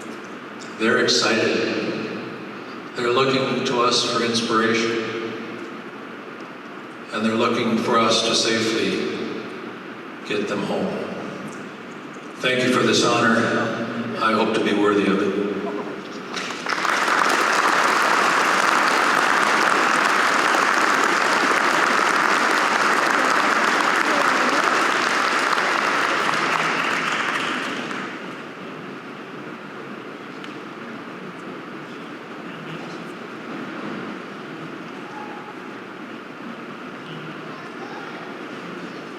Thank you, Greg. And now finally, for our last inductee of the evening, astronaut Mark Lee. Please help me welcome our 2022 inductee to the Hall of Fame, Mrs. Rose Dorsey.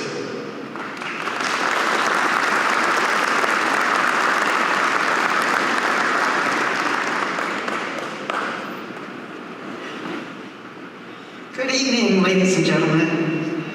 Tonight we honor someone whose journey began right here in Wisconsin and took him farther than most of us could ever imagine. Mark Lee, born and raised in Viroqua, Wisconsin, went from small town roots to a life spent quite literally above the world.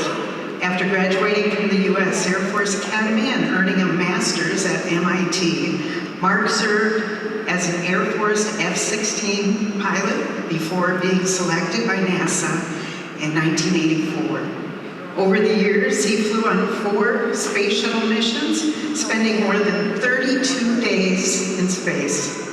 He conducted experiments, deployed satellites, and performed spacewalks that helped lay the groundwork for what became the International Space Station. From piloting high-performance jets to orbiting Earth more than 500 times, Mark has always pushed the boundaries of what's possible with the same quiet determination and curiosity that started right here in Wisconsin. Please join me in turning your attention to the screen as we celebrate the incredible journey of astronaut Mark Lee, one of our newest Wisconsin Aviation Hall of Fame inductees.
Mark Lee grew up on a mink farm near the small town of Iroquois, Wisconsin. The town's humble beginnings can be traced back to 1846, when early settlers arrived and established a foundation that has shaped Viroqua's unique character over the years. As I was in the second grade, and I went to a one-room country schoolhouse. We had 8 grades in the same room, and we had the same teacher for my entire time there. It's kind of like an advanced learning program because you're in the same room. You may be in second grade, but you're listening to third, fourth, fifth, seventh, and eighth grade. And so if you want to pick up, things that aren't really for your grade level, it just naturally happens that way. So it's a pretty neat way to learn. And on May 5th, 1961, our teacher, Mrs. Parker, brought in a TV set. But to get the reception, we had a coat hanger out the top. We put aluminum foil on it, and we watched Alan Shepard's launch.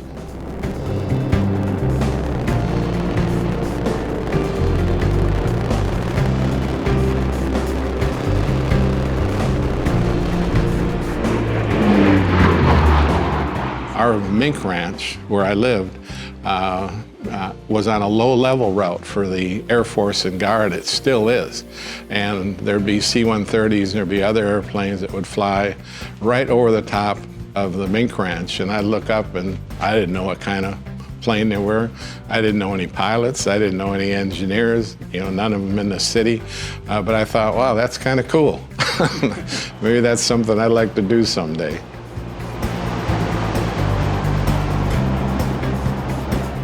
Mark entered the U.S. Air Force Academy in 1970 and graduated with a degree in mechanical engineering.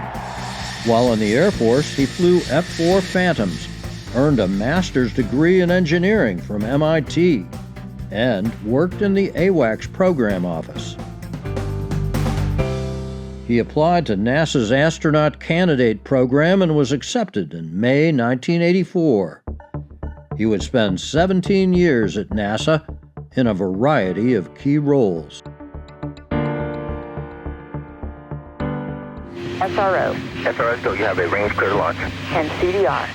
Enjoy the ride, pal. Lee's first shuttle mission was on STS-30 in May 1989 to deploy the Magellan probe.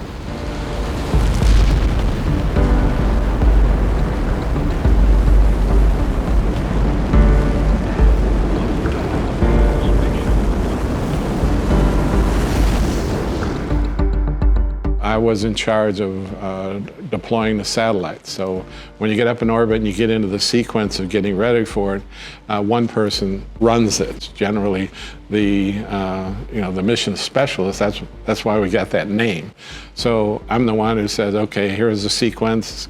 And so everything during that time frame, the mission specialist kind of runs the show. And so we deployed the Magellan spacecraft, and it went off to Venus to map the surface of Venus. And we came back. We didn't get to land in Florida because of weather, but landed in California.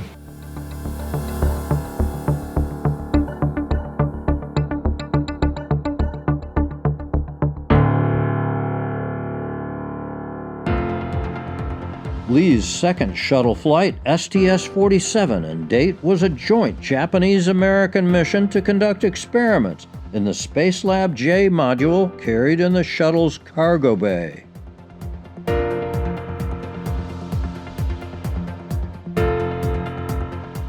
They decided that for Space Station, they wanted to make sure that they had a way to self-rescue if someone made a mistake or got disconnected. It had to use existing equipment, and it had to be safe, it had to be non-propulsive. If it failed, there were a lot of little criteria, so we had to figure out how to hook it to the suit, how to train for it. And this was the infancy of training with a computer simulation. Now you could put the whole simulation on your iPhone. Back then we had to have a pretty significant silicon graphics machine to make the virtual reality training work. But we got rid of a lot of the physical trainers and changed them to virtual reality training as a result. of this jetpack.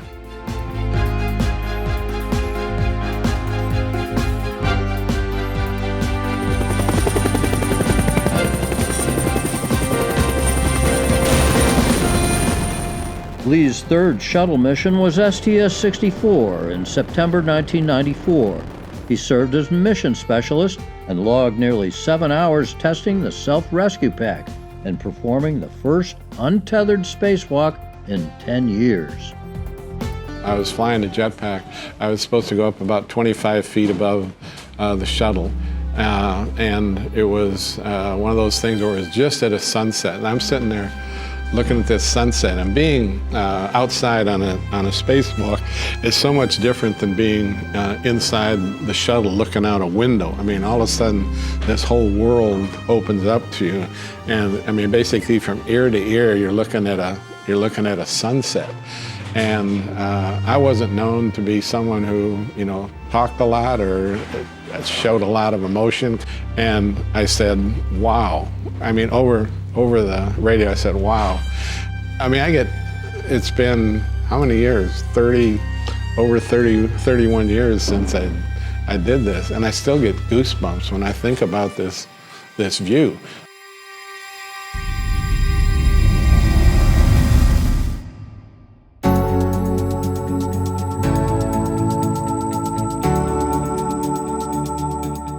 His fourth and last shuttle flight was on STS-82 in 1997, a mission to repair the Hubble telescope. In his 4 shuttle missions, Mark Lee spent 33 days in orbit, circled the Earth 517 times, and traveled more than 13 million miles. His 3 spacewalks totaled more than 19 hours. There's another good story about the training system is the administrator of NASA said, okay, I don't want these guys up in space jetting around like space cowboys. Some guy did a pencil drawing of me, put it up on the wall, and underneath it says, no space cowboys. So Clint Eastwood came down there when they filmed their movie Space Cowboys, but it wasn't called Space Cowboys at the time.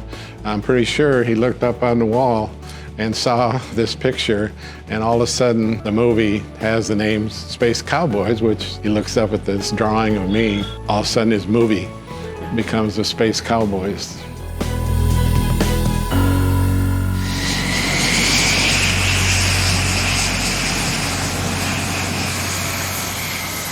Mark has logged 4,500 hours of flying time, mainly in the T-38, F-4, and F-16 aircraft. He has earned numerous awards for his service as an Air Force pilot and NASA astronaut, including the NASA Distinguished Service Medal, the Legion of Merit, 4 NASA Space Flight Medals, and the Distinguished Flying Cross. Well, I wasn't expecting that. I didn't think of, flying a jetpack in space as, qualifying for it. But when I look back now, you built a system, you built training, all that were, instrumental in changing the way we do training. The flight itself wasn't a great reward, but, getting the Distinguished Flying Cross for it, I thought was pretty nice. So when you ask Mark about paying it forward, giving presentations, and engaging in conversations with both junior and senior students during Deke Slayton Space Week, he always responds with enthusiasm and genuine passion for inspiring others. But I came here and talked to the kids, and it's been a lot of fun. So just to get the questions that the kids have, they've kind of included me with, Deke Slayton exhibit and put one up for me that has, a lot of the pictures and a lot of the things that I was known for. I've often said, if you fly for a living, how can it get any better than that?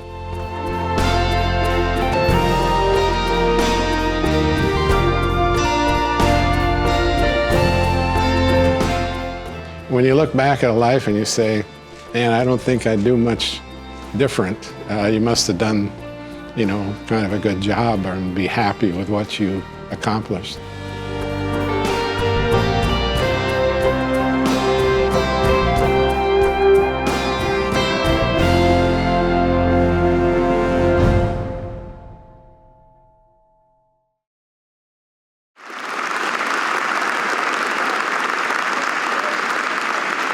Wow, right?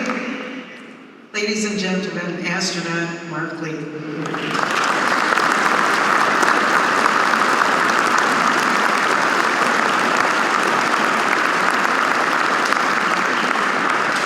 That's all kind of scary when I look at it now.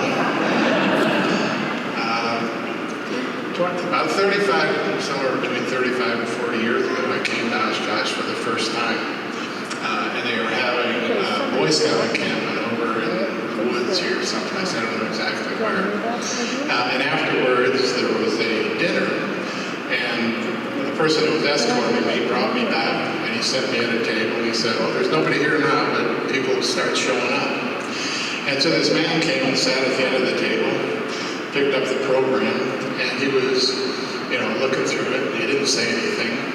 So I went over to him and said, hey, I'm astronaut Mark Lee. And he goes, I'm Paul Poporezny. I never could say that quite right. Poporezny. And I say, oh, yeah, what do you do? It gets better. Because he said, well, I kind of run this place. Okay. Next question. Are you a pilot? I knew you'd like that. All right. And so he started laughing. After he got done laughing, you know, I sat and talked to him and understood everything that he had done. We hit it off pretty good. When the dinner was over, he said, hey, Mark, why don't you come over to my workshop? So I go to the workshop, and he's got what looked like a replica of the Wright Flyer. And then I looked over in the corner in one of the stalls, and there was a red tractor sitting there.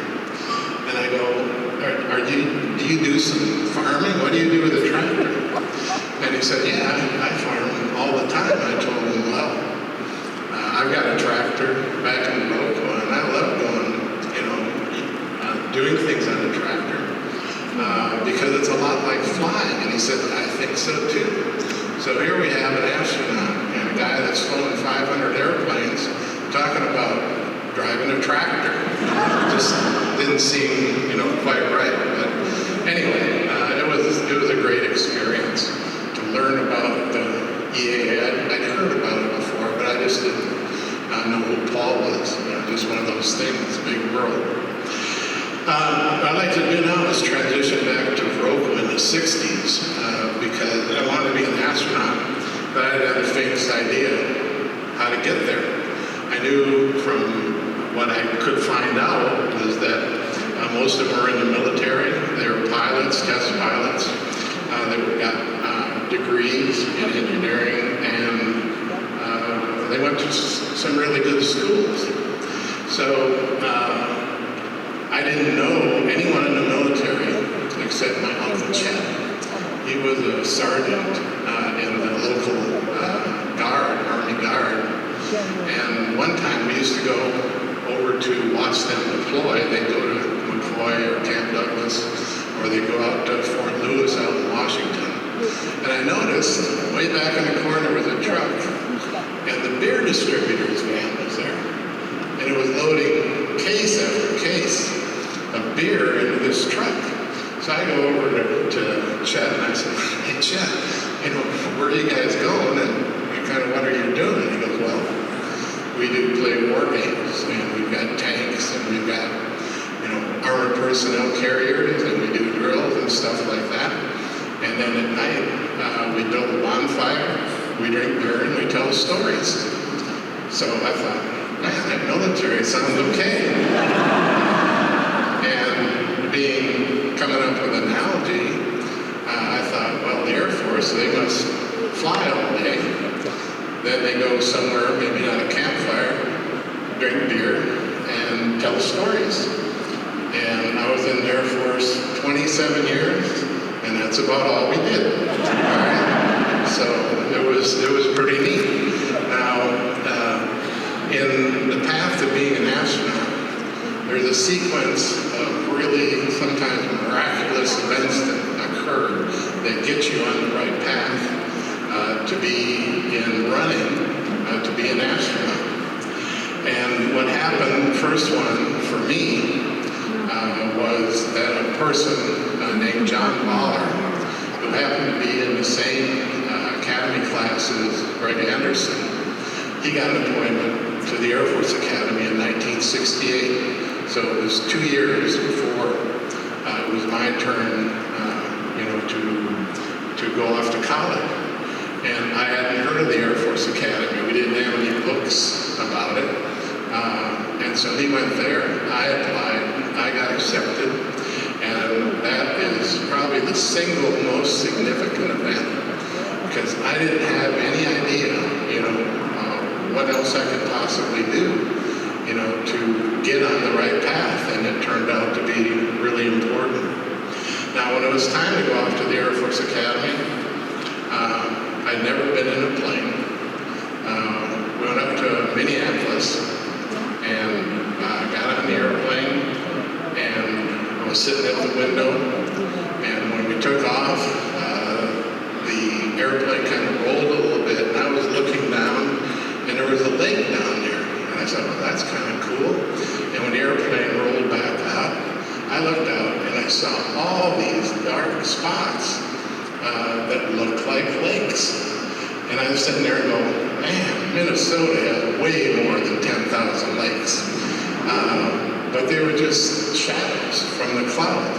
And I hate to admit it, but I thought, never having been up in the air, it was just something that I wasn't expecting. All right. John Mahler, who had been at the Academy for a couple of years, when I got ready to go out there, gave me this book. It was called Contrails. And the Contrails book had a whole bunch of different things that the cadets had to memorize during the first 3-4 weeks that they were at the Academy. They had code of conduct, the ranks, chiefs of staff, all the different groups or military branches, and you had to memorize all this, including all 4 verses of the Star-Spangled Banner.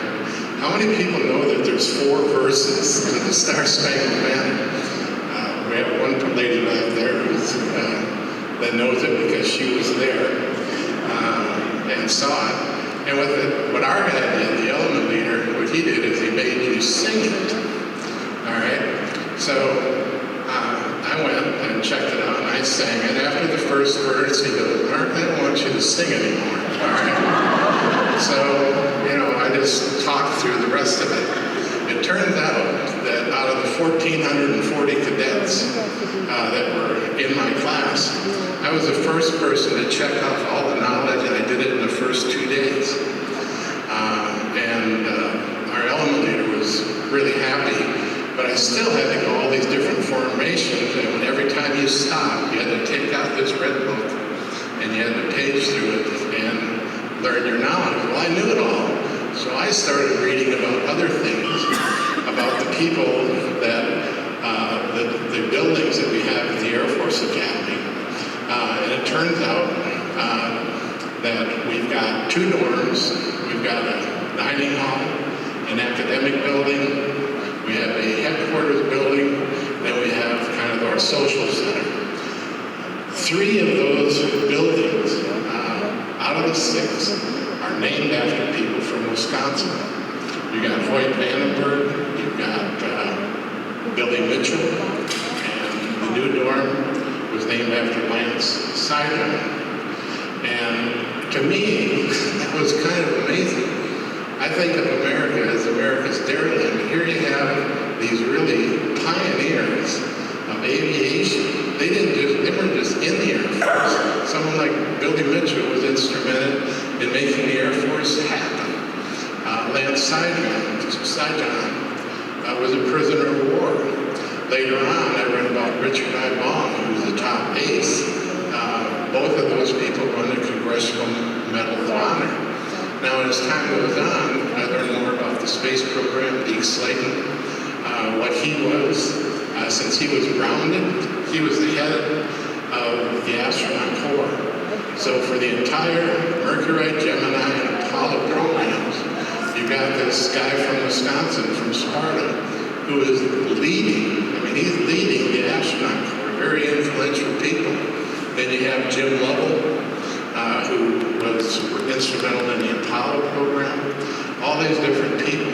And Wisconsin may be known as a dairyland, but to me, it was astounding that it's more of an aviation capital than it is anything else. So it's humbling to me to be inducted into this Hall of Fame because I'm joining some really heroes of the space program, which also includes Paul Bogaresny, who has, the world's Experimental Aircraft Association, and the Fly-In, which is the biggest one in the world. So once again, it's just a great honor for me to be included with some of these real champions of aviation that all started in Wisconsin.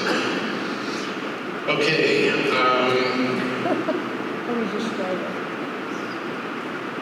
What I'd like to do now is talk a little bit about my parents and the people that I have here today.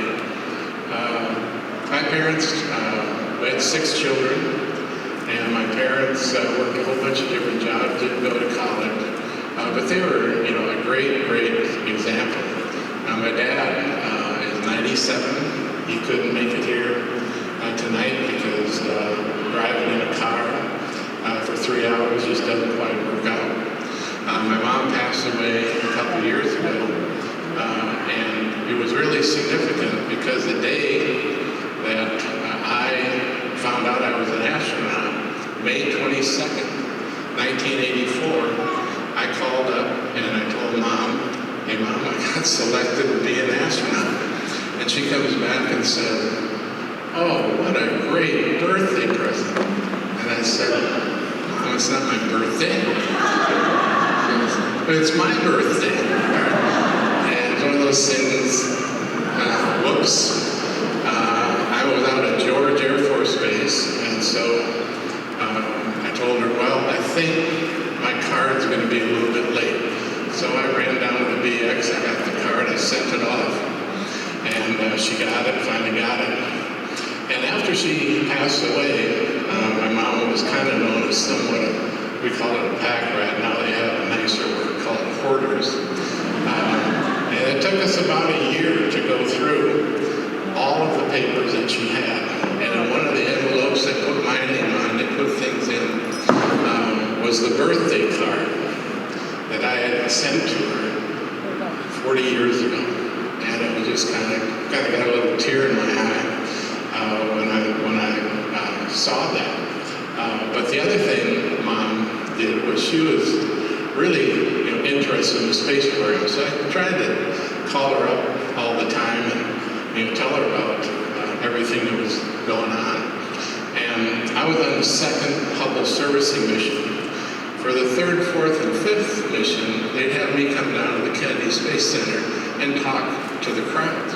So on one of these, I called Mom up and I said, "Hey Mom, I'm down here at the Kennedy Space Center. They're getting ready to go back up and repair the Hubble Space Telescope again." And it was real quiet on the other end.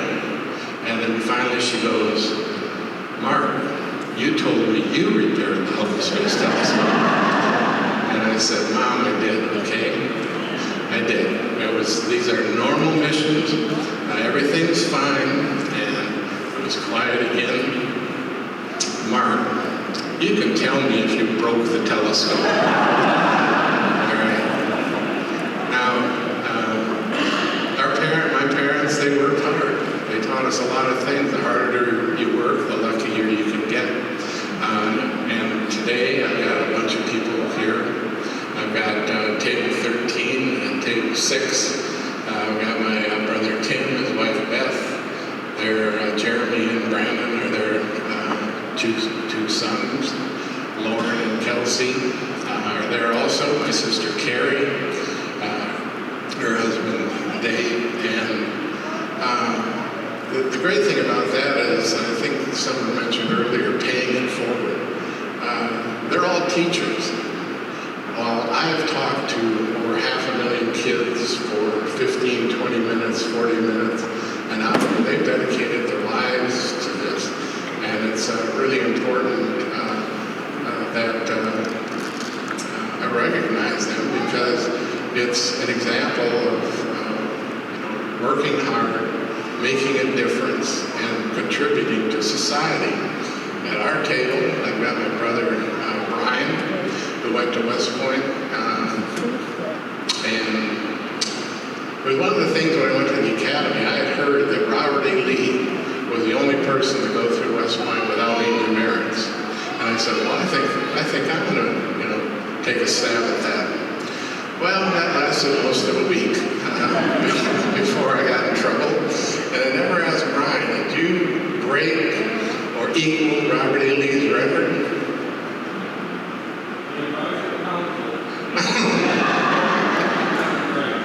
All right. So we didn't make it. All right, that's pretty much the end of that. Also at Mike McCain, who worked with me after NASA, where I worked here in Madison for Affiliate Engineers. He worked with me here and also down in Houston. I got Alyssa, who is the head of the Deke Slayton Museum. She's the one that actually submitted my nomination to be here, or to get entered into the Hall of Fame. I've got Doc Andrea and his wife Phyllis, who took care of our children when I lived in Madison. He's a great guy. He's followed me all along the way in the things that I've done after I've been at NASA. And my amazing wife, Paula. One of the things that Paula did is I got her to be able to fly in the commander's seat in the shuttle motion simulator. That was pretty hard to do, but they were having some tests going on. And she's the only person that's ever, without any flying experience, do a perfect landing with a spaceship in the simulator. And we were all watching it, and just about the time we get ready to, land, we all get tightened up our straps, because if this thing crashes, you can actually get thrown around the simulator. So she comes in and has a smooth touchdown, all right? But we forgot one thing. Once you land, you have to stop. We didn't tell her where the brakes were. We kind of ran off the end of the runway, but she did a tremendous job. So that's my family, and they've been great support over the years for all the different things that I've done. The other thing I'd like to mention is I was in the Air Force and at NASA a total of 27 years. During that time, I lost 35 friends. 14 in 2 shuttle accidents. 8 more astronauts died in civilian accidents as well, and 13 people in F-4 and F-16. These people were very experienced pilots. It always bothered me, the fact that people get distracted, they do things that are outside of their ability, and bad things happen. Flying is dangerous, and I still remember these people. I mean, it's something that breaks my heart sometimes to remember the folks that did this. Okay, I'm going to wrap it up here with one more thing, and it kind of goes along with the people that are flying, and the fact that when you get a little older, it gets a little bit tougher to remember things. That's just the way life is. And that's actually why I wore this jacket.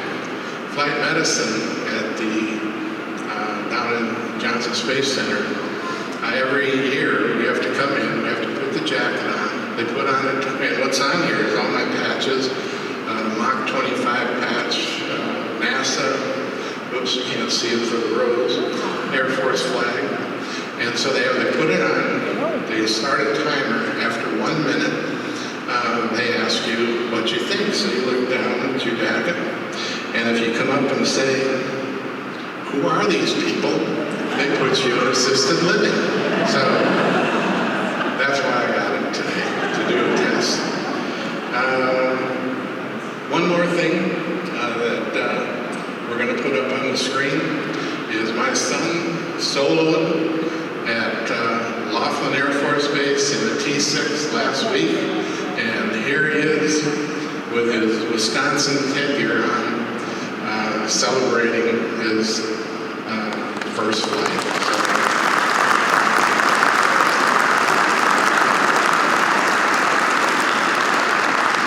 I'd like to once again thank I was going to say the Academy, the Hall of Fame, for including me amongst the real heroes of aviation, which we have many of them in Wisconsin. Take care.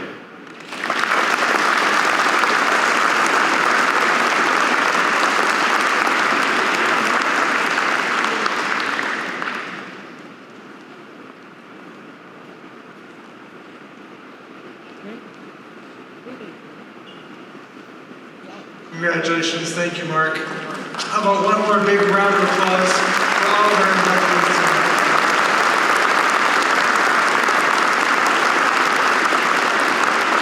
What a night. It is my favorite of the year by far. So before we close, just a quick thank you. All the staff for EAA, Genevieve, Sabrina, Drew, Connor, and his whole team. Let's give them a big round of applause for giving us some time. Photographer Caitlin, who kept running all day. She did an amazing job. Thank you, Caitlin. A special thanks to LaSure's Catering for the food, and especially to Scott and Kyle Gayette. They like to stay behind the camera, but I'm going to ask them to stand. And if you guys could look to the back there by the P-38, those are our video geniuses. They did all the video work for our inductees tonight. Thank you guys very much. Also, thank to our sponsors, the Experimental Aircraft Association, Plane Safe Aircraft Maintenance, and Fabic CAT. In order to close our ceremony, I'd like to invite Pastor Larry back up and also Mr. Pete Bunce, if he could come towards the stage. Pastor, welcome back for the benediction. Will you pray with me, please?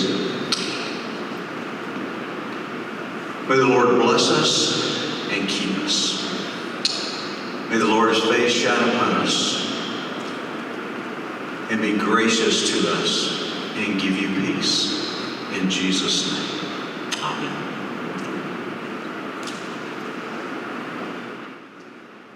Ladies and gentlemen, how about a round of applause for Kurt? What a great job.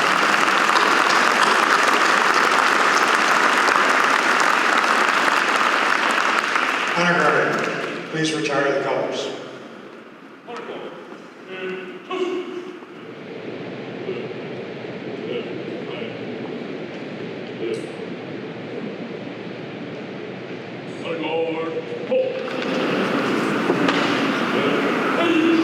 Ladies and gentlemen, please stand.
Well, one big round of applause for our veteran honor guard this evening. Thank you for all making this possible. Drive safe, be safe, fly safe, and we'll see you all next year, October